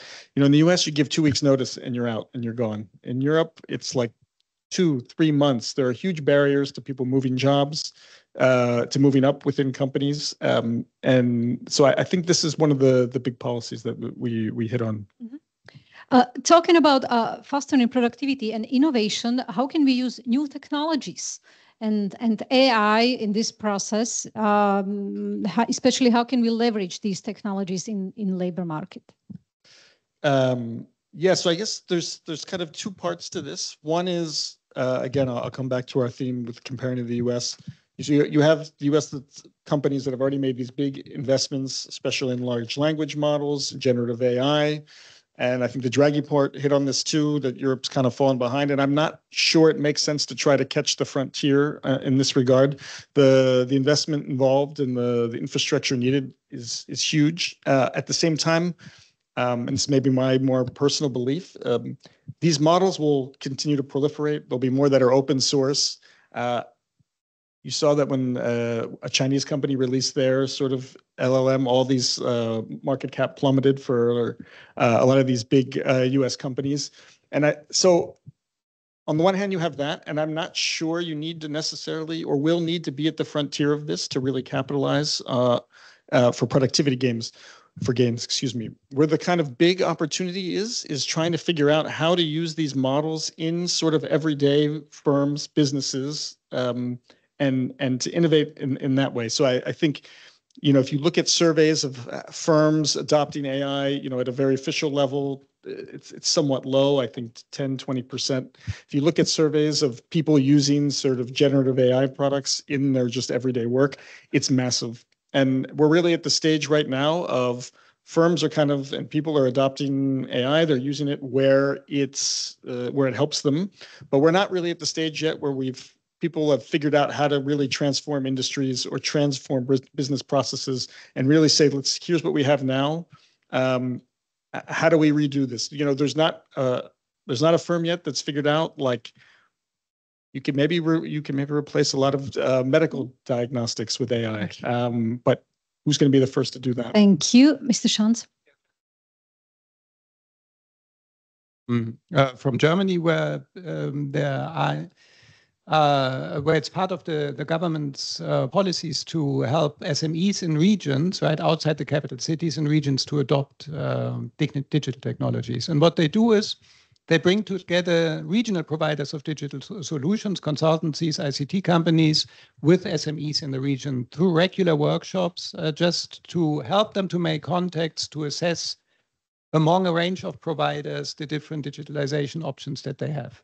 And this already, I think, bringing companies in touch with the ICT service providers can do a lot, because not everybody is always outward looking, particularly when it comes to such a big topic like digitalization for companies. And I also wanted to ask you one specific question for Slovakia, where we have a large portion of foreign-owned companies. What is their role in innovation, especially in this region? So I think the main role here is the transfer of technologies and investment in advanced technologies that generally leads to higher labor productivity here, relative to the domestically owned companies. In our survey, we asked companies as well, how innovative have you been? Have you introduced a new product or service over the past year? Was it new to your company? Was it new even to the country or the world? And there, once you take into account that the foreign-owned companies are primarily in sectors that are very research intensive, right, like manufacturing, they are overrepresented in these sectors. And once you take into account that they are mainly larger companies, which tend to be closer to the production frontier anyway, who tend to be more productive anyway, then there's no difference between domestic and foreign-owned companies. So the change of ownership from domestic to foreign does not make you more productive. It increases your financial resources. It helps you transfer some technologies, but in terms of overall productivity of your company, it does not appear to make an awful lot of difference. Yeah, thank you. I would like to turn again to Slido. The most wanted question is this one. I will read it, and it's up to you who would like to answer it. The EU Social Climate Fund, combined with private investments, presents a great opportunity, particularly for Slovakia, as it improves social aspects and boosts green technologies.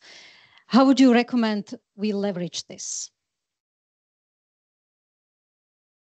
Would anyone like to answer the question? Mrs. Kršková? No, not really. I'm sorry. There are 3 likes for this question. I was going to say, because we're so good at getting that public funding into Slovakia and really spending it well. But no, I mean, joking aside, I don't know if any of you want to. Yeah, if I just may say, it's very specific, and I don't know if many of you know, but Slovakia has actually implementation agency for taking the funds from the EU, And I know it's very specific. It's Exim Bank. I know we have representative here in the audience who received the pillar assessment from the EU. So they are actually eligible to use this type of funds. So for the entrepreneurs here in Slovakia, I would really encourage them to go and see Exim Banka colleagues because they can help them. And I know they actually got a very specific, just signed a fund for a special support towards this initiative. So I would just mention that because that's the first implementation agency as far as I know. Yeah. Thank you. Then there is one more question, also with 3 likes, so I really have to ask you. Circling back to Deborah's chart showing investment momentums over time, Europe has a chronic illness of doing what's necessary only when a crisis hits or when we are pushed. Is it feasible to break this loop, or are we doomed to stay in the loop? Can I, because I've been so negative, so I wanted to say something positive at the end. I could just very quickly, I remember when we were crafting the national strategy for innovation for Slovakia, we looked at the best innovation ecosystems in the world. And one thing that pops out immediately if you study this is there's an existence of something I would call creative insecurity in all these ecosystems. So something that basically pushed particular regions or countries into innovating their way out of a crisis or a threat or a danger, whether that's Israel, Estonia, Baltic countries, the US in the 60s after the Sputnik moment. And I mean, we were really kind of hard pressed to find one either for Slovakia at the time in 2021, 22, because I mean, those threats were so long term, and it was basically for any politician or political leadership, it was kind of like a, someone else's problem, because it was 10 years down the line that, 25% of the jobs would get automated or whatever. In 2022, we got our big threat in the form of the war in Ukraine. And I think now the European Union, after about 75 years, we got our creative insecurity, which I think is that, proverbial kick in the butt that Europe needed. And I would like to echo that sort of sentiment that we're hearing everywhere now, that, this is something that is finally waking everyone up, is creating a sense of urgency around defense spending, which immediately and inevitably trickles down into a huge investment into research and innovation, which is exactly how Silicon Valley came about, right? So I wanted to give this positive message at the end, because I think the Draghi report, I think the question was always, Draghi report made some recommendations, but the question was, yeah, but European Commission and the member states are going to take forever to actually implement anything out of this. And I think we have, or for the past 2 or 3 weeks, it's become very clear that, things have to move along at a much faster pace than we anticipated. And I think it's a good message for Europe. Thank you. Yeah. Yeah, and just to add to that, I mean, we also shouldn't underestimate the ability of the private sector to transform, right? We are talking here about political impetus coming from crisis, but if you look, for example, at the pandemic or at the energy prices, you saw massive investments in digitalization in the first place, and you saw substantial gains in energy efficiency in the second case. So for me, this is also a positive message. We are running to an end because we are running out of time. There is one last question. I would like to again ask you if you want to comment, and any of you or all of you maybe. It's again quite broad general question, but maybe it would help to summarize what we have heard and seen. What are the key messages for Slovakia in terms of increasing our competitiveness? What policies should Slovakia prioritize now? Whoever would like to take this question. Switch off the microphone each time. I think the main issue is that the policies that really help competitiveness are very long-term policies, right? It's the investment in skills, it's the improvement of governance, it's the improvement of, I mentioned the social investments, housing, but also infrastructure, right? These investments will almost certainly raise growth in Slovakia and also improve its competitiveness. Any of those long-term policies, I think, could be at the priority. And I think an important an important part is also that they are addressed simultaneously. So we already talked about the fact that many of these issues, like skills, for example, need to be addressed together, right? You need to attract skills, you need good companies. Here, you need good universities, but you need to work on all of these fronts simultaneously. But as I said, the issue is they will not pay off in the next 1 or 2 years. Definitely. If I might just add, I believe that the finance are very crucial, the support, overall support. So call for the harmonization of the existing instruments already. As OECD, we can provide some drivers. We have changed, for example, the OECD arrangement to enable a better mobilization of the private capital, because that's something that when the state can provide a guarantee for the private capital, again, it's a less risky operation and much easier to support also the entrepreneurs who are just entering the international market. So harmonization of the existing tools that the government have. That would be my message. Thank you. Thank you very much. There are many more questions that I would like to ask, and I'm sure that I will ask them in the next 2 panels that are still ahead of us.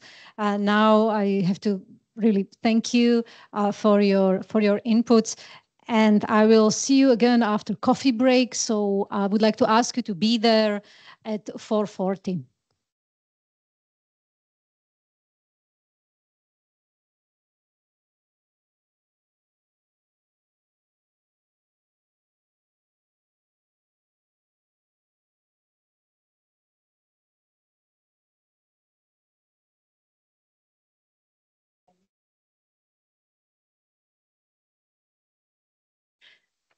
So I hope that you are refreshed now after your coffee break and you are ready to proceed with the second discussion panel that will be dedicated to decarbonization goals that the EU remains to be dedicated to, and the need to somehow align these green goals with industrial competitiveness.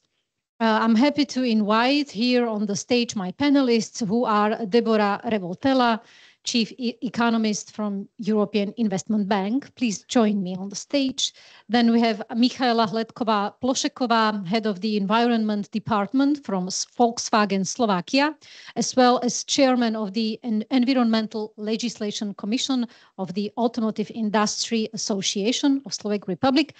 And we also have Ali Al-Samavi with us, who is from the International Energy Forum. So welcome.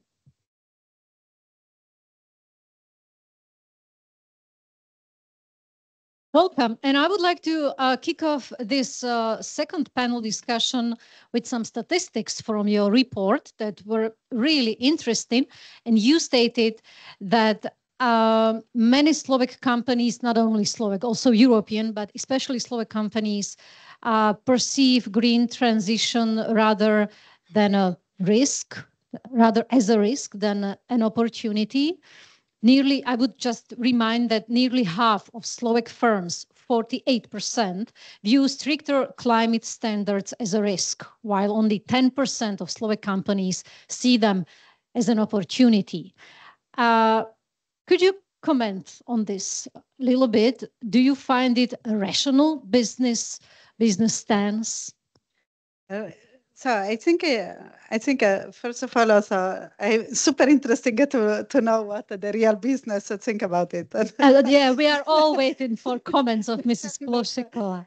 But I think so. There is one part that is kind of natural, and we were talking during the coffee break, in the sense that Europe, Slovakia has a very strong weight of industry and manufacturing in the total value added. So at the end, it's a sector that needs a lot of transformation, if you want. So it's normal that there is a bit more concern on the green transition. On the other side, I think that Slovakia still has a lot of opportunity that probably are not fully internalized, or they are not so evident for the traditional industrial base, which can be leveraged more. So I was showing a little bit on the innovation side. We also have some calculation of the percentage of patent, green patent over total patent. Slovakia actually is relatively good, as Europe is good in terms of patent exposure to the green and also to the digital innovation side. So there are a good niche that needs to be developed further on that point of view.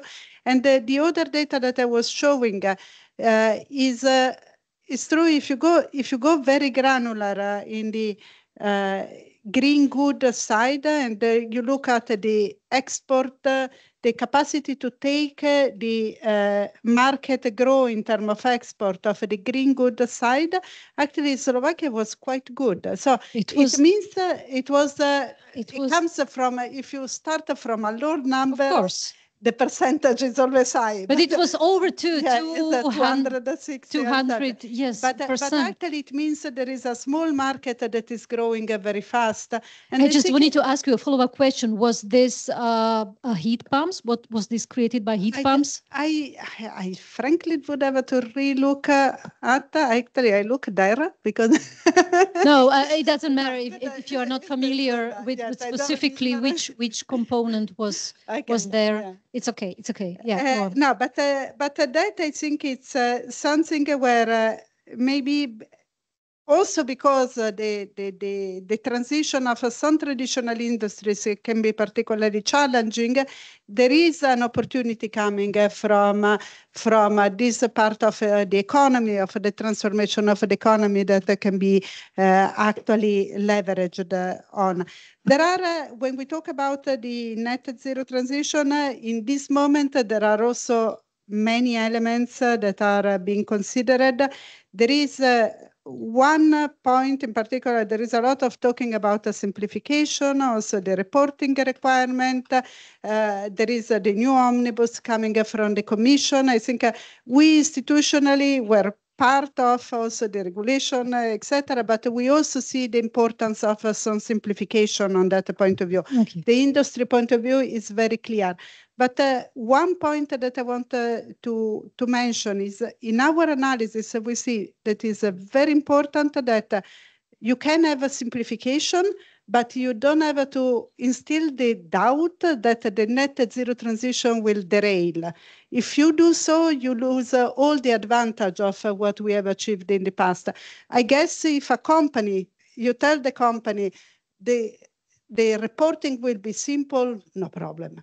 If people start saying, we joked that we are not going on the net zero transition, even those that built the right business model on the net zero transition, the return are not going to come. So the whole process will derail. So having a very clear commitment on where Europe wants to go is important. Thank you. Mrs. Plošeková, so you are the business representative over here. You represent Volkswagen Slovakia, but also the Automotive Industry Association of Slovak Republic. So do you consider green transition more as a risk or opportunity? So I will start with my private opinion, but I am the environmentalist. So for me, that was a disclaimer. It's a huge opportunity. And for our company, as Volkswagen Slovakia is the biggest private employer in Slovakia and the biggest exporter, we also think this is a big opportunity. Therefore, we are working on the environmental strategy since 2010. So almost 15 years. And as automotive industry, so if I took this another hat on me, it's quite different depending on if you are the OEM or the tier 1 supplier or downstream.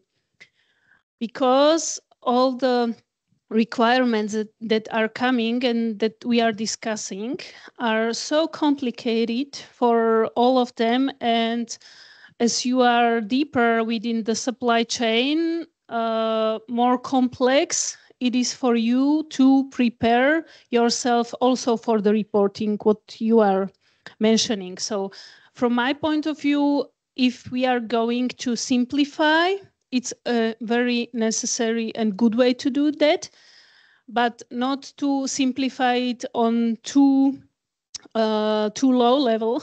Otherwise, we will not get the results out of it. So I can really agree with you, Deborah. I would like to stay with you a little bit longer, because as we have heard also today, EU has adopted many measures in this respect, but to be specific, and I would like to hear your comments on that. European Commission has proposed a clean industrial deal to promote EU industrial competitiveness. The key actions include revision of the public procurement directive, a significant redesign of the carbon border adjustment mechanism, and of course, the action plan for automotive that was released in March. How are these new measures perceived in business sector in Slovakia? So when we are looking not in the professional way, so some of the comments are getting, oh, we are really welcome, we don't have to report. And so that's a great pity. But if we come into professional discussions, we as an automotive find these programs very, very useful. And what is crucial regarding the Automotive Act is that we really need to reach a swift agreement on flexibility mechanism for meeting the 2025 and 2027 CO2 fleet targets. This is really crucial for the automotive industry, because we have to encourage wider adoption of low carbon or electric vehicles. Yes, and if the policies are really pushing automotive to produce only the EV cars or low carbon, and the customers are not really yet decided to buy because there is a lack of infrastructure in Slovakia, for example. So these are going from the opposite sides, and there will be a hit. And we are now living in this heat season, so this is really crucial. And the simplification is really good. What my personal view is that the clean industrial deal is speaking quite a lot of about decarbonization, energy efficiency. So these are very good points. But one crucial point is that we haven't mentioned today yet is the circularity. In every of the document, they are speaking, and I'm now a little bit personal, EU is speaking about the circularity. And we as Volkswagen are really trying hard to make the circular problems, and every time we get stopped by any kind of policy. So we do not want to produce waste anymore. We want to go on the higher levels, but the policies are not prepared yet. So we are still speaking about the An All-Waste Directive that is almost 18 years old. And this is really a chance for Europe just to get, with the help of circularity, also the materials we need to improve the economy. And so we don't have to go to China and take the materials out of that, and we can help ourselves, but we need the policies that will ensure this and enable us to do that. Great. Thank you. Thank you very much for being constructive as well. And I would like to turn to you, Mr. Alsamavi. So we have heard that this is all about balance between competitiveness, industrial competitiveness, and green transition. Where do you see the balance? How to achieve it? Speak on. We are at the International Energy Forum. We are promoting balancing energy security and market stability at affordable prices. So we can, in the International Energy Forum, we are always saying that we need to have a just, an orderly and just transition. One point regarding like what she mentioned about the EV. So the EV is, if there is no investments from the governments, there will be no, the EV will not be expanded that much. And there is some examples, and for example, in Kazakhstan, there is like intention to use a lot of EV cars, but the problem is there is no enough charging stations in the country. So I was in the meeting where Chinese and US were speaking, and I was surprised that in China the charging stations is more than 10 times higher than the US. So like this, like we need to have a balance between the whether this is going to happen in the shorter term, or we need to have a right policy to fulfill this. Thank you. Thank you very much. We definitely have to talk about high energy prices, as we have also seen that this is also the second largest barrier for investment in Slovakia. So what steps should policymakers take to reduce high energy prices? I think so. There are many things that should be done in terms of energy prices in Europe. I think there is one element to consider at the beginning, and maybe I go a little bit on geopolitics on that point of view, but Europe is an energy importer, in fact.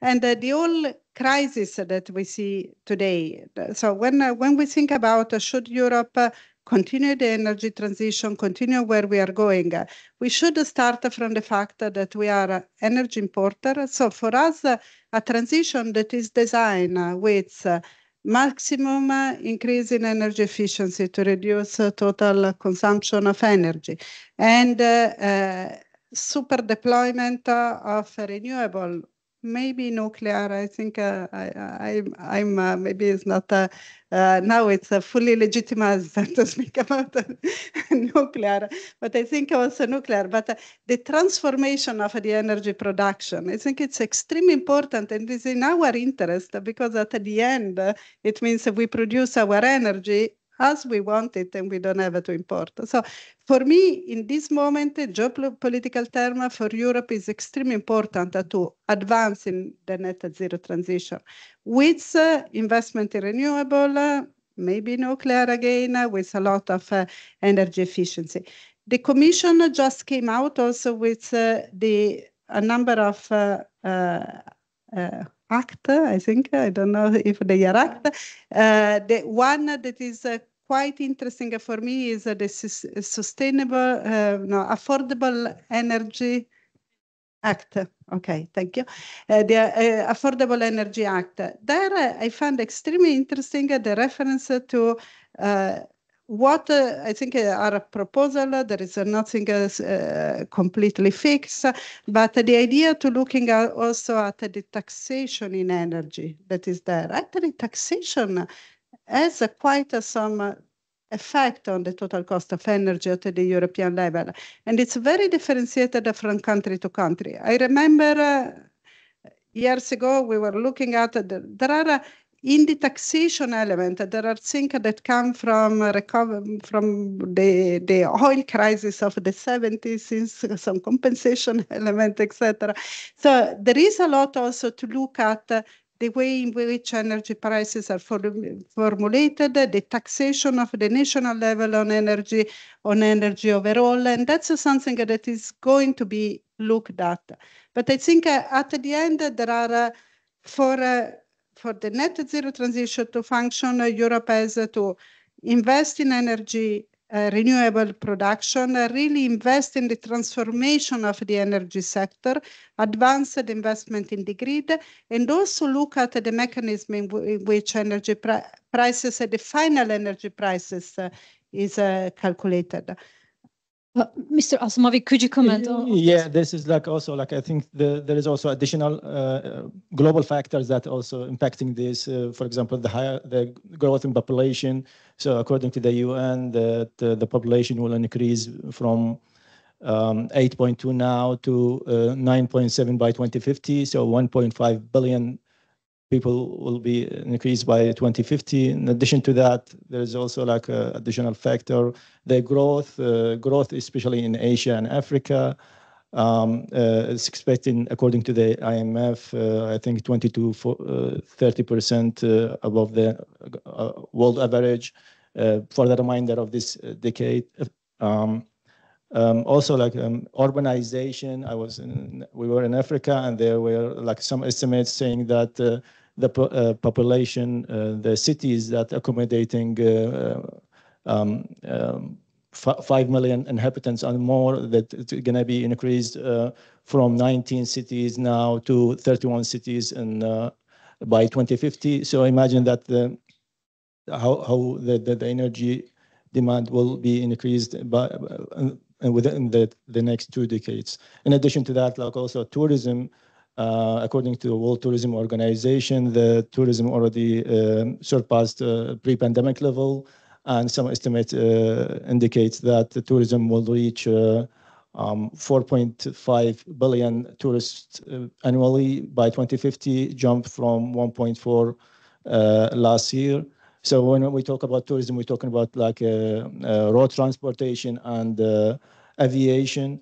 So all of these additional factors will put a huge pressure on energy bills from all sources, from renewables, like hydrogen and nuclear, as well as fossil fuel. Then what is the answer if we are talking about the ways how to get affordable energy prices, how to lower the energy prices? I think that there is also like we can work on the energy efficiency, as you mentioned, reducing consumption of production. Also, like we have spoken on supply chain to be resilient and diversify our supply chain, not to have a shock. And I mean, like when I talk about supply chain, I talk about backward linkages and forward linkages. And also like the circular carbon economy, and circular economy is also the utilization of CO2 and the production of other products, like we have seen in the some industries like food and beverage and other industries, construction materials. So, yeah. Okay, thank you. Mrs. Ploshakova, would you say that energy efficiency is the answer to high energy prices? Only partially, according to my opinion, because you can work on energy efficiency. This is, I will make you an example. This is what we are working in our plan on it.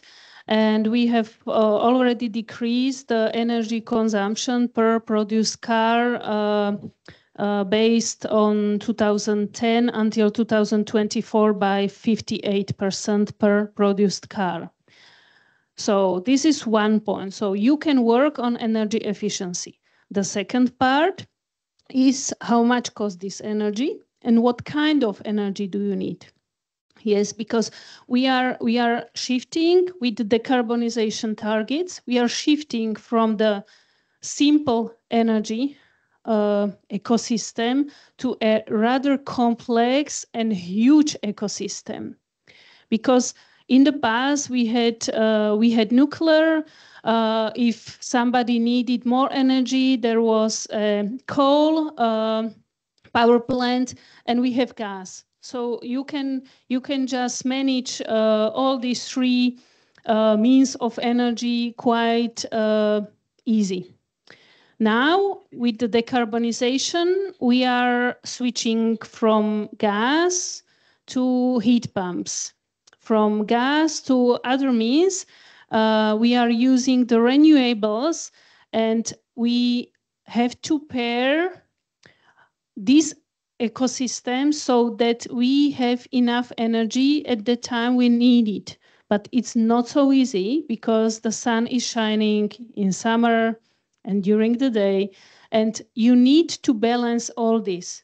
And my question and my request also on the EU is how to make the price affordable according to all this complexity, because the industry have increased the complexity with the energy efficiency and the decarbonization. Because before we had one gas power plant, quite ecological, but we have to split now into more sources. We have to have a more complex system just to get the energy when we need it. So, and for the future, if we are speaking about circularity, what are the potentials that we will have in the future out of circularity? I will make one example, and this is the second life of batteries, but we will come to that later. There is one question for you, so I would like to stay with you a little bit longer. Can you provide some examples how regulation makes it difficult to implement circular processes in Volkswagen? Have you already implemented such processes? Yes, we had implemented one project. It's called Aluminium Closed Loop. And this is a project where we are able to have a very clean scrap aluminium that we are going back with this scrap to the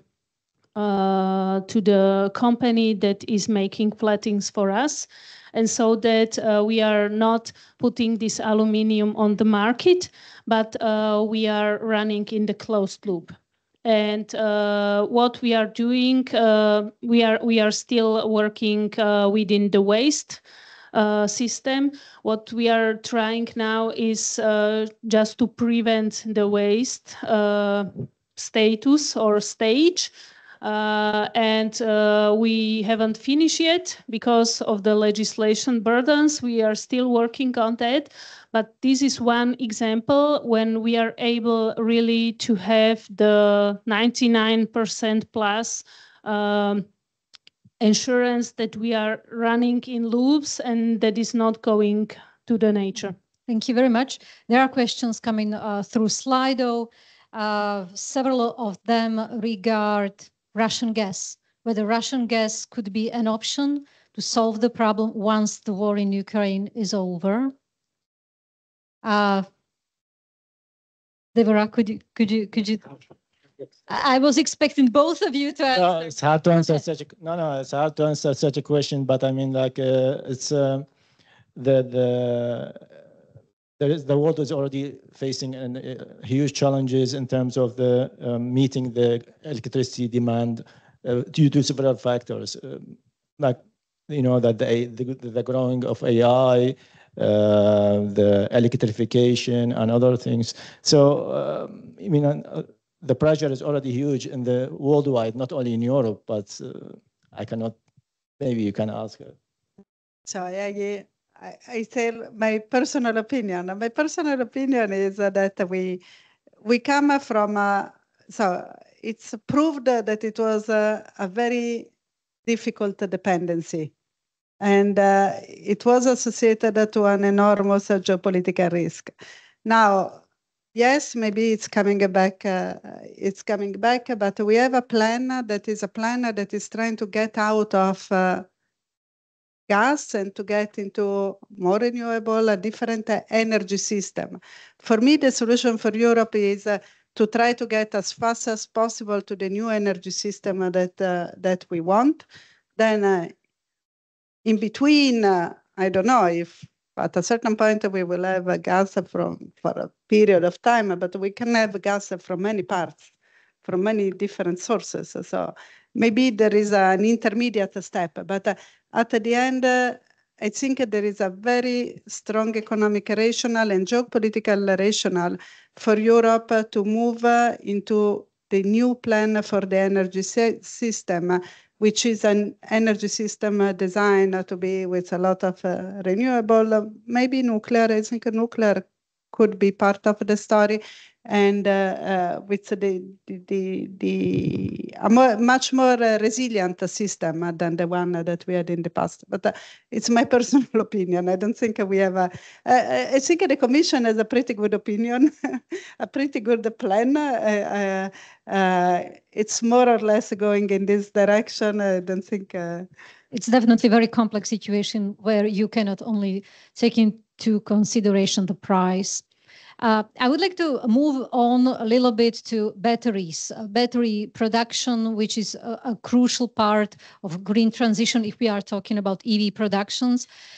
Do we have enough investment and capacities in place in Europe for battery productions? How are we poised to produce enough batteries and keep our... You shouldn't ask me. I will definitely.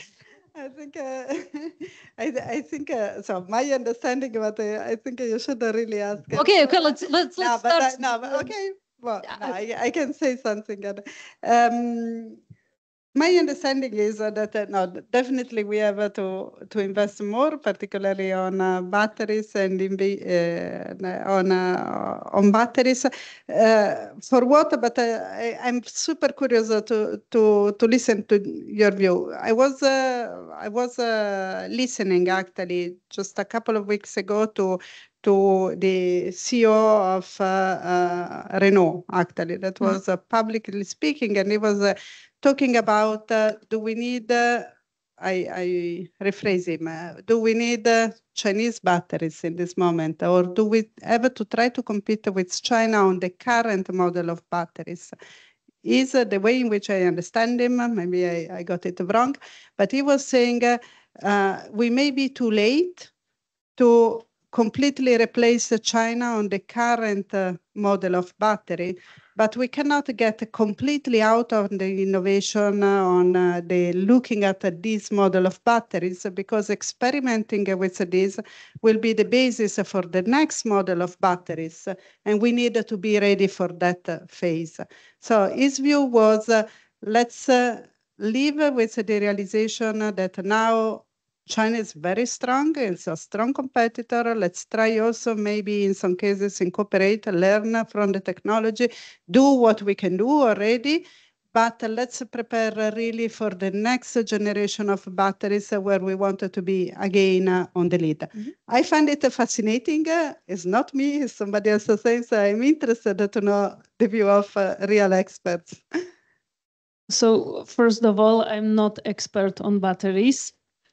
And I will never be, because I'm trying to be on a quite high level of understanding what is it about the batteries.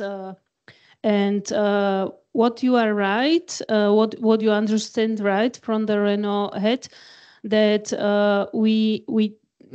so that you understand. Now the batteries are with lithium-ion.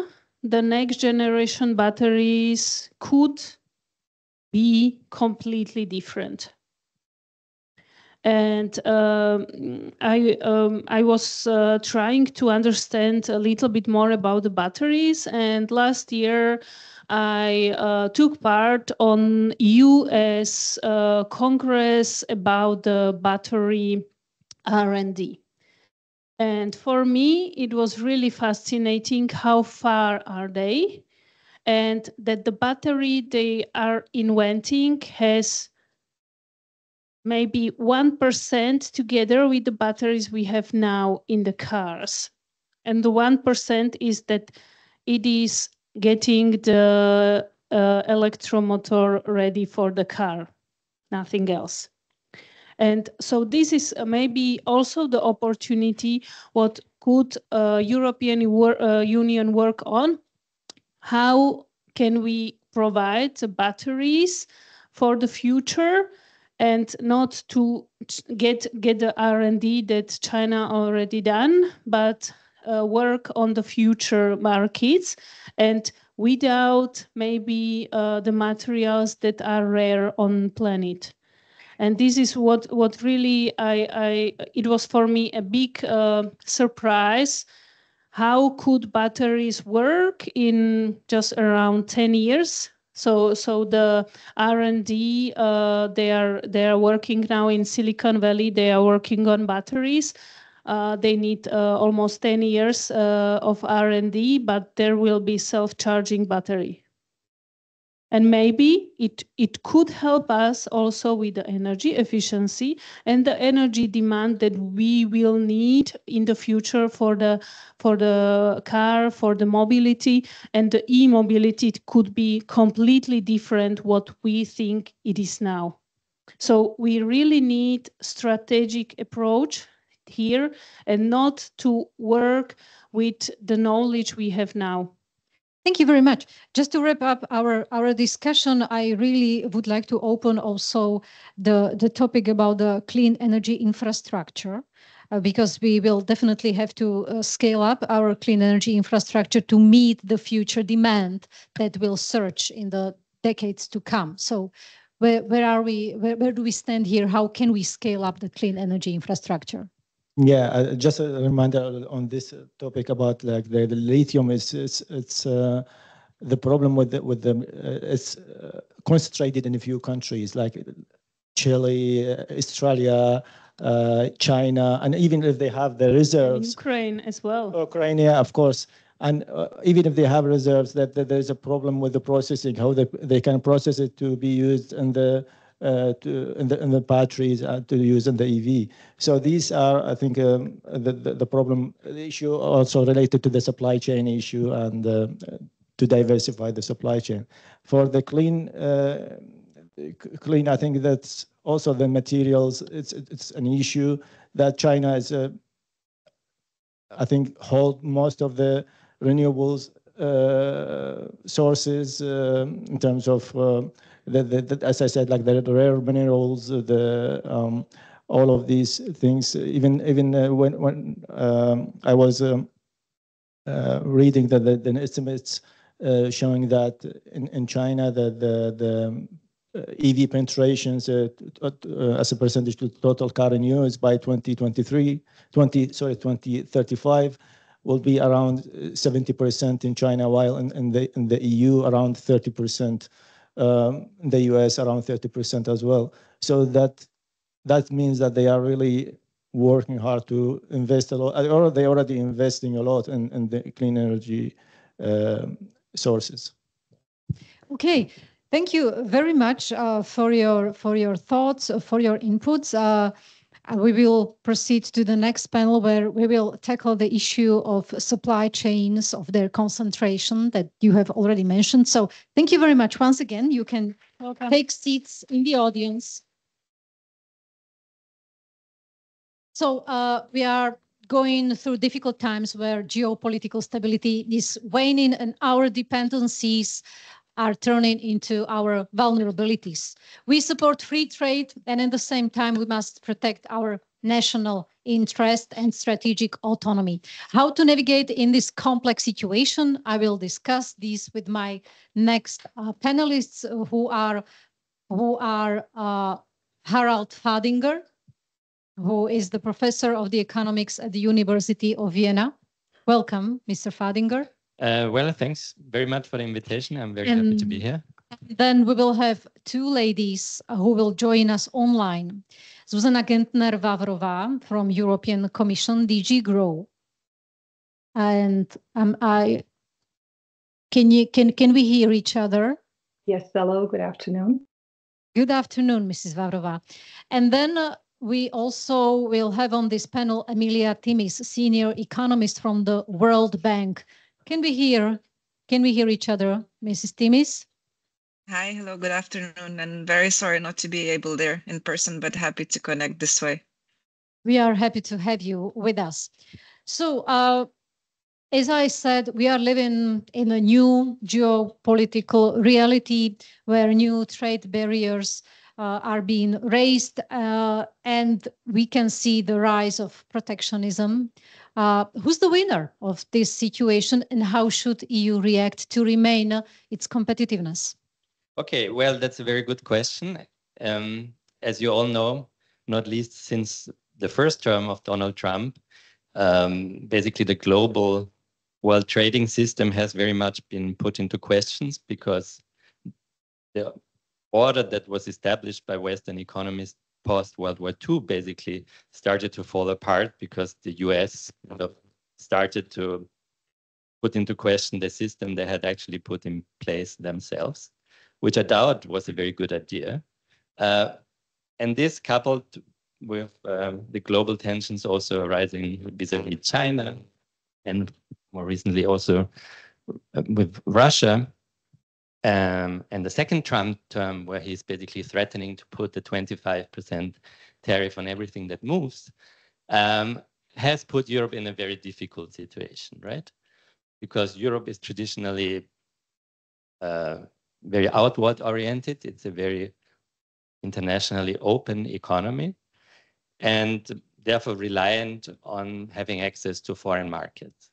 But that access to foreign markets, well, China has never provided historically, and the US seems to threaten not to provide it anymore in the future, right? Because currently trade between the US and the EU is worth around 1,600 billion. So EU exports of around 800 billion, that's around 5% of EU GDP, and the same in the other direction. So as trade economists, we know that the tariff elasticity is around somewhere between 1 and 2 in the long run. So if I put a 25% tariff, that in the medium run could halve basically the trade between EU and US, right? And I think for Europe, it is very important to maintain an internationally open environment. And that, of course, means that it has to have, to sustain cooperation, it needs to threaten in a very credible way that it will severely punish the US if it puts these tariffs. For example, by putting restrictions on import of digital services, which account for around 400 billion in the EU. Because these are the companies that really matter to Donald Trump. These are the major supporters of his campaign. And if you want to harm the US, then you have to put tariffs there. Thank you. Let's talk about more about the supply chains and their concentration. We know that around 40% of Europe's imports are sourced from a small number of suppliers, and approximately half of them are not even from countries that are strategic allies to European Union. So, Mrs. Gentner, I would like to ask you, what vulnerabilities does it create? And if you could be more specific on how EU is addressing these vulnerabilities, especially if we are talking about supply chain vulnerabilities. Thank you. Thank you. Indeed, the issue of vulnerabilities, it's an important topic and requires close attention. Because we could see that over the past decades, Europe has become deeply integrated into world trade, as Mr. Feininger was saying, and in global production networks. It's one of the 3 largest economies in the world, and international trade is key for prosperity. At the same time, what we have seen with the rising geopolitical tensions and the recent crises like the COVID pandemic, the energy crisis, they brought up new challenges and disruptions and uncovered vulnerabilities in global supply chains and EU strategic dependencies. So there has been a lot of work done since 2021, in particular on identifying vulnerabilities and getting a good understanding of the extent of the exposures and risks, as well as on reducing them. So here I would mention the work, analytical work done in 2021 with the first series of deep dives analysis that has been carried out to uncover strategic dependencies, for instance, in areas such as critical raw materials, hydrogen, batteries, semiconductors, active pharmaceutical ingredients. And it has been since then further developed.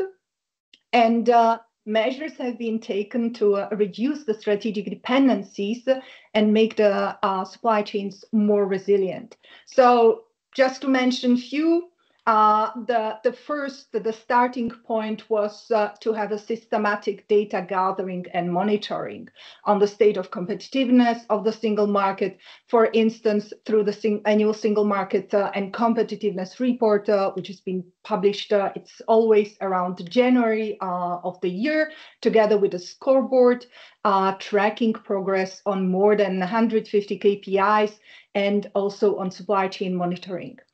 Other measures, I would mention the industrial alliances, which have been set up in strategic areas. So what's the objective?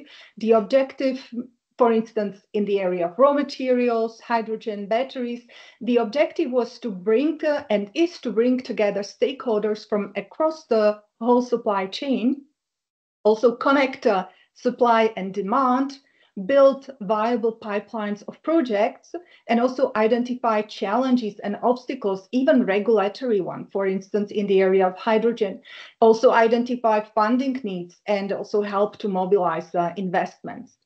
The measures that have been taken were aiming at two objectives. On one hand, diversify the supply, and on the other hand, also strengthen European production where necessary, in particular in the strategic areas like critical raw materials and clean technologies.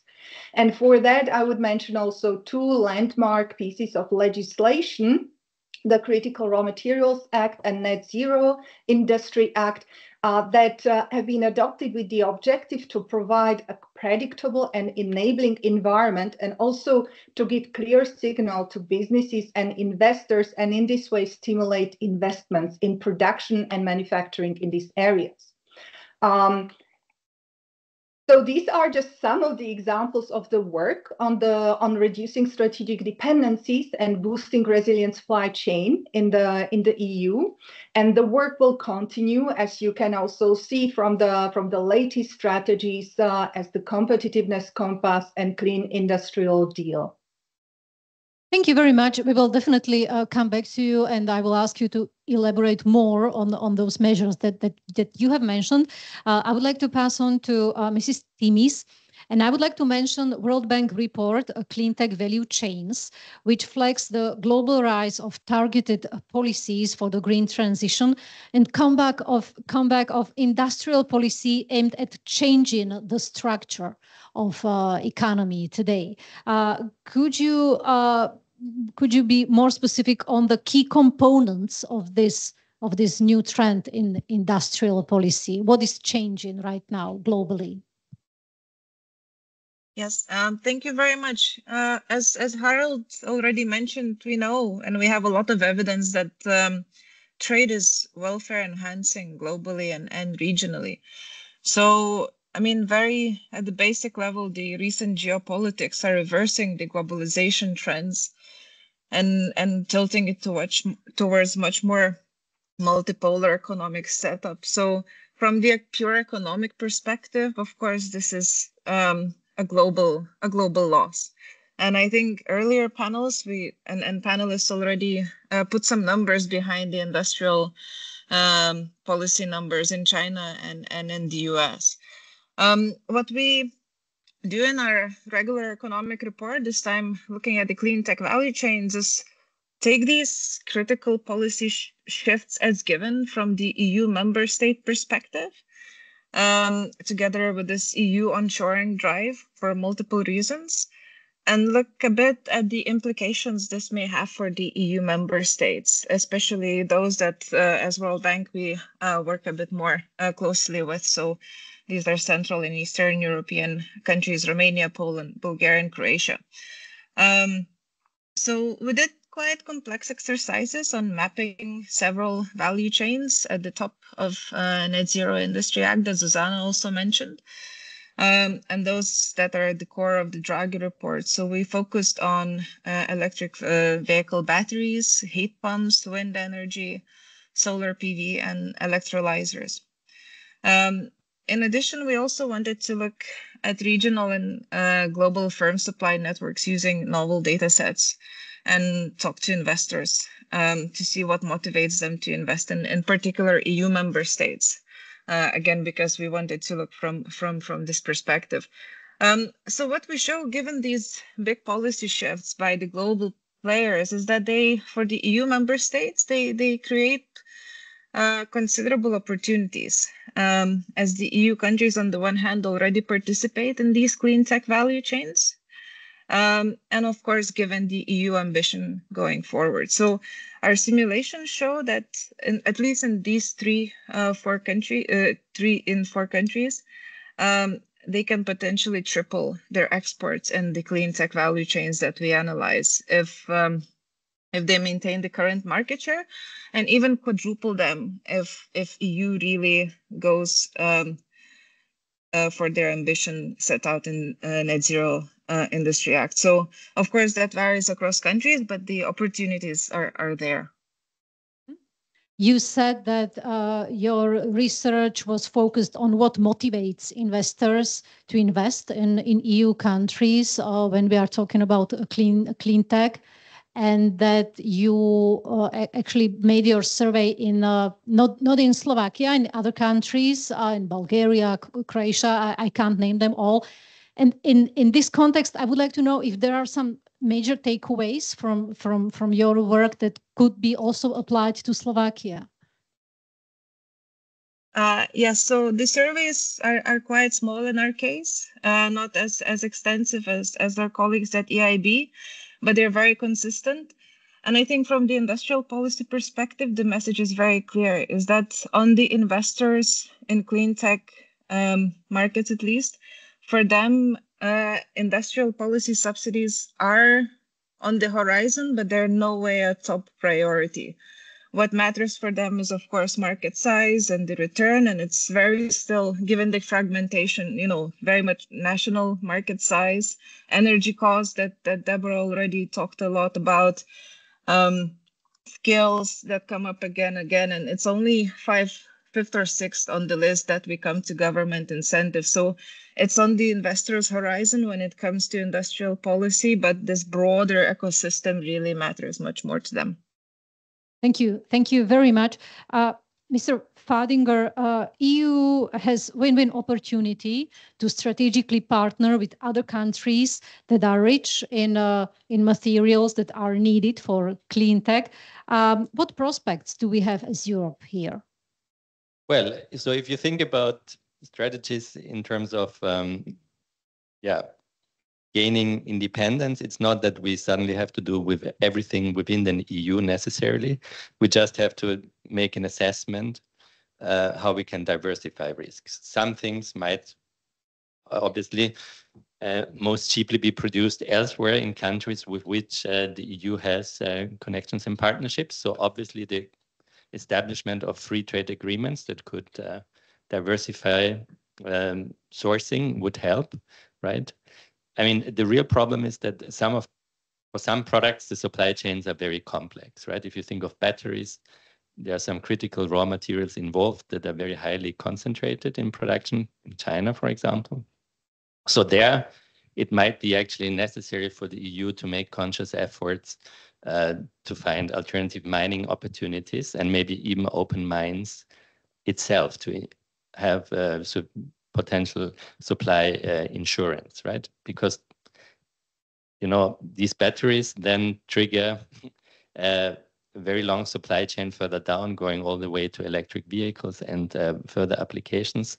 So if there's a country that has a monopoly somewhere in that supply chain, it can basically kill all the downstream industries. And these are really the dependency that the EU has to tackle.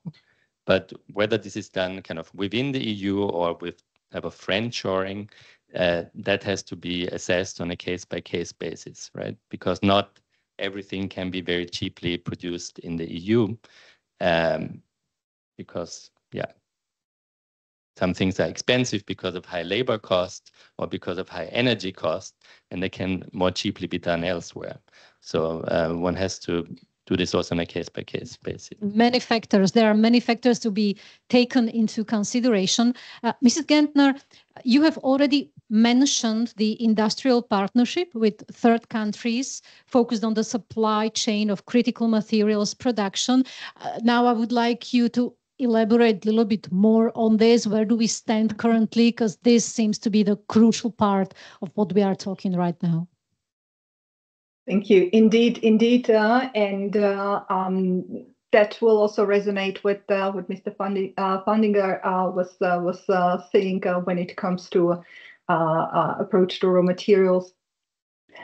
Indeed, Draghi report contains a chapter with recommendations on how to increase security, reduce dependencies, including in the area of raw materials, but also beyond, because the critical raw materials are indeed indispensable for the EU economy and technologies. When we think of clean tech, renewable energy, digital, aerospace, defense, it all is the building block. And we also know from the projections that the demand, including the EU demand for many of the raw materials, will increase substantially, be it for rare earth metals, be it for lithium and so forth. And Europe does rely heavily on imports, often from a single country.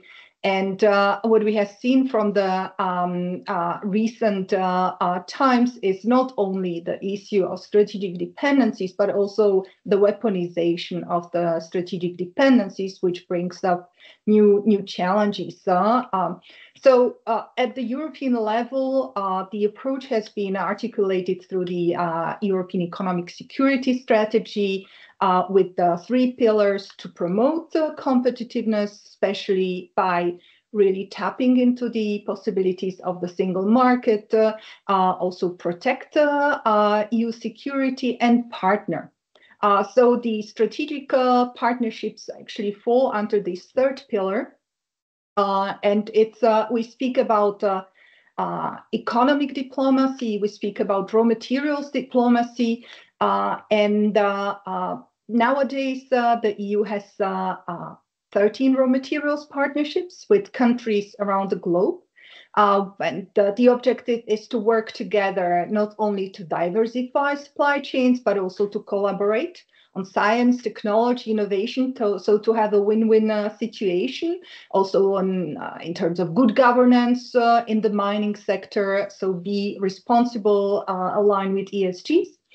And I can mention some of the partnerships, so Argentina, Canada, Namibia, Norway, and so forth and so forth. Just to mention, Canada was one of the first strategic partnerships, and it's a very good example where to date we have projects announced by companies from both sides in terms of investments in Canada and Canadian companies in Europe, up to 10 billion. So it's a good way of engaging, and also it's a good way of reducing dependencies. And this work will continue. So in the competitiveness compass under the new commission, we have announced new instruments that build on the strategic raw materials partnerships, but take them a bit further, the clean trade and investment partnerships. Thank you very much. Speaking about Canada, it just came to my mind. There was recently a poll showing that almost half of Canadians would like to join EU. So that would definitely foster our future cooperation. But that is a long future. Mrs. Timmis, what lessons can Europe learn from maybe other parts in the world, other countries in the world, when talking about diversification of our supply chains and trying to avoid excessive dependencies? I think here like really leveraging analytics beyond trade data is really critical to understand who are we really dependent on in specific value chains, right? One example that comes to mind immediately of analysis that can be misleading is the looking at the trade data of the EU, where it's sourcing its graphite from, which is a key ingredient in some of the clean tech. And looking at trade data, you can see the dependence on China of about 20%. But then if you look at the graphite mining globally, China accounts for 65% of supply. So really putting the basic trade statistics you can have at hand at question. So really a multifaceted approach by the policymakers is often warranted when really digging into dependencies. In our analysis, as an example, and in our economic report, we try to do that at looking at firm data in addition to trade data. So for example, in clean tech value chains at the firm level, is we see that among foreign suppliers, clean tech firms in Central and Eastern Europe, really outside of the EU, have strongest ties with the US.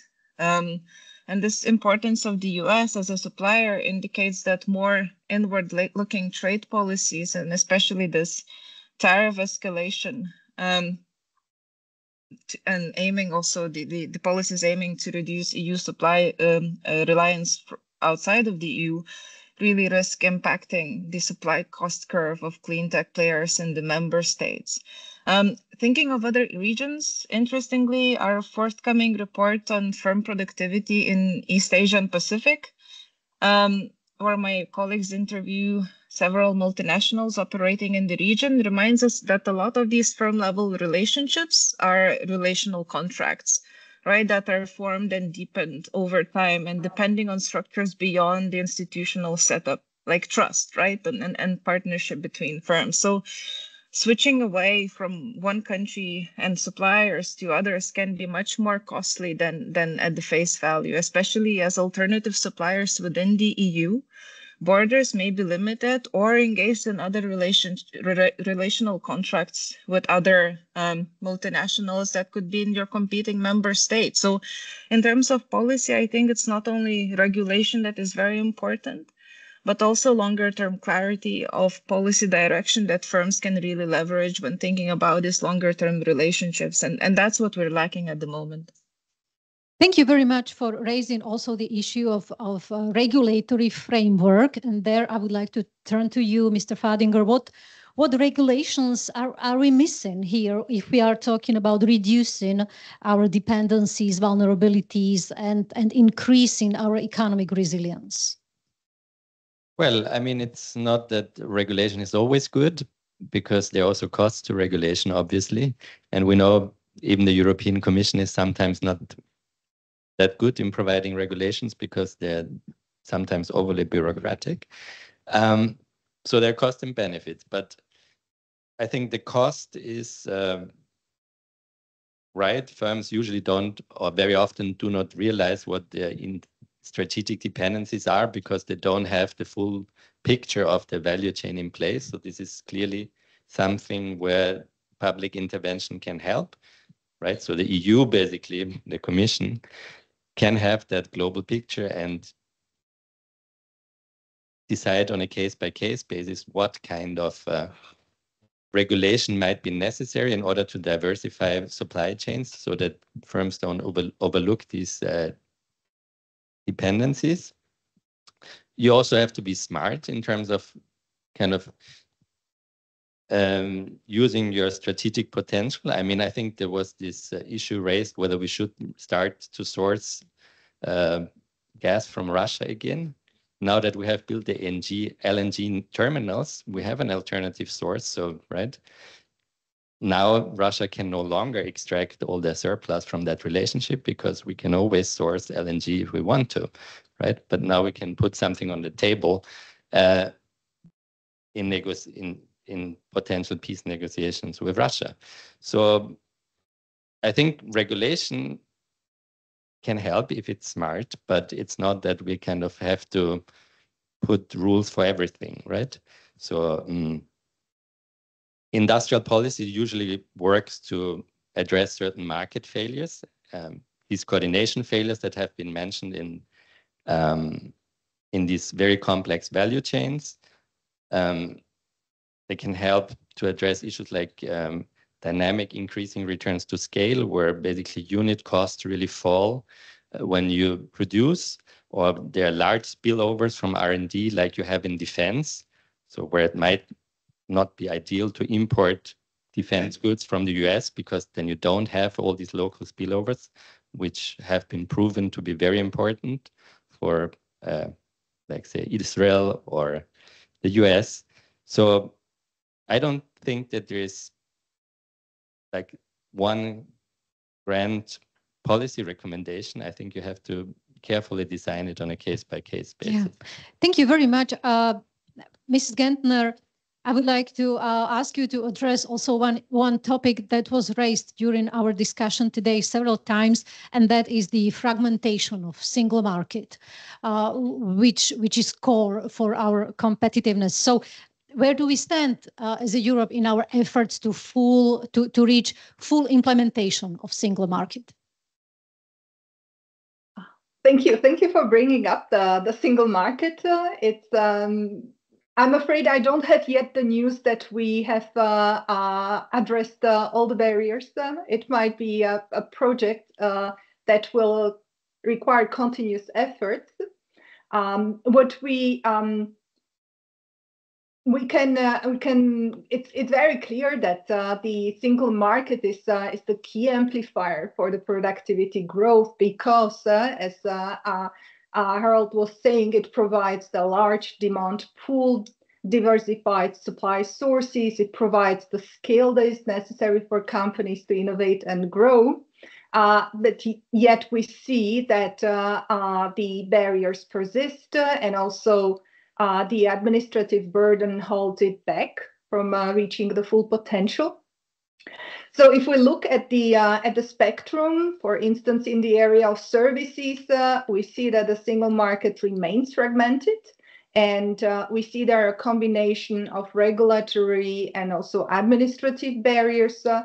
For instance, I could mention among the regulatory barriers, legal requirements for access to regulated professions, but also administrative barriers like complex declaration requirements for posting of workers or certifying social security coverage and so forth. And these are not new ones. They are on the radar of the Commission. The work is being done, but it's important to have engagement also from member states, from all the authorities. Also in the area of goods, for instance, it's the legal and administrative barriers to entry, such as when you need to obtain authorizations and different permits which limit market access, also non-regulatory barriers. So I could go on. This is just a snapshot. And I would also mention here the work of the Commission, where if there's interest by the audience to go deeper and have a more granular analysis of the barriers that are reported by stakeholders. So we have a deeper analysis in the Annual Single Market and Competitiveness Report from the 2025, from January 2025, where we also reflect on the barriers reported by stakeholders, which the information is collected through so-called Single Market Barriers Tracker. And indeed, you would expect me to answer also questions. So what is the Commission planning to do about it? Indeed, this is very much on the radar, and much of dialogue is going on with stakeholders to better understand also their perspective. And the Commission also launched a call for evidence We have received a lot of contributions that are being assessed, and that will also feed in the strategy that the Commission plans to present by mid of 2025 to actually advance with a single market and tackling the barriers. Thank you very much. We are heading to an end of our discussion. I would like to wrap up our panel with a question for you, Mrs. Timis. What policies should Slovakia prioritize to increase its economic resilience in a world of deglobalization? Are here any strengths that a small European economically open country like Slovakia can build upon? Thank you very much. I'll try to be short. I don't want to be between you and the happy hour. So I think it's extremely hard for countries like Slovakia, right? Of course, on the one hand, you have a great industrial base and other quite good advantages. But I think it's very important to recognize that even though EU policy has shifted to allow for much more state aid, at the end of the day, the financing is left to the member states, and a country like Slovakia or Romania and some others face really sizable fiscal constraints. So the policy space is very, very limited. And here it's very important to understand what the existing national policies are already in the effect, so you don't waste the money that you don't have. I think it's also very important to get a good grasp for the policymakers where your firms stand and which value chains you're already good at and where you can attract more investment to leverage your capabilities. Third, I think, as I already mentioned, industrial policy is so much broader than subsidies. And OECD did a fantastic job in mapping the industrial policy toolkit. So I think policymakers could really use that as a guide. And then, of course, not forgetting the long-term competitiveness drivers of innovation and entrepreneurship ecosystem. So the EU developments are very welcome, but it remains very challenging to balance a strike for the policymakers in individual member states like Slovakia. So really good luck. Thank you. Thank you very much. It is definitely challenging, and I think that we can say that we need a genuine EU foreign economic policy to retain our prosperity. So thank you very much. Thank you, ladies that were online. Thank you, Mr. Fadinger. You can take your place. Thank you for this fruitful discussion. And let me ask Michal Horváth, Executive Director and Chief Economist of National Bank of Slovakia, for a few closing remarks. Right. It's been a very long afternoon, so I better keep this short. We've started off with a set of challenges, and we discussed them. And I think the discussion revealed just how complex these issues are, and also how complex the policies that would address them politically these days. It's probably not the best time for comprehensive evidence-based public policy interventions, but I think we who've gathered here, we have a shared belief that ultimately these kinds of policies will deliver the actual solutions to the problem. So it's good that we discussed, and it's great to see, great to hear there is a lot going on. There's a recognition at the EU level that things need to be done, and there's a lot going on in the private sector as well. I like the from Deborah's presentation that we need sort of targeted and European policies. It's targeted because frankly, after the crisis that we've had, we haven't actually got that much money left in terms of fiscal space. It's also good to keep these policies targeted because that's promotes efficiency. It also, the public sector has quite a limited capacity to implement stuff, and we know a lot about that in the context of Slovakia. So targeted is fine. European as well. A lot of these issues are big, and what we've also heard today is that Europe can do a lot by just removing barriers that exist within Europe, and that's certainly true in many areas. And in central banks, we know a lot about the barriers in capital markets and so on. And so at this stage, I recognize I'm the barrier between you and food. So I think it's time to wrap up. And I would like to thank you, the audience, for turning up in such good numbers and actually staying, most of you, all the way through to the end. Obviously, a big thanks to all the speakers. A big thanks to our moderator who very sort of persevered throughout and I think steered the discussion in a sort of very productive and useful way. And finally, I would like to also thank our colleagues from the bank who organized the day and helped us throughout the day in the background. So thanks everybody, and have a good rest of the evening with us today. Thank you. Thank you.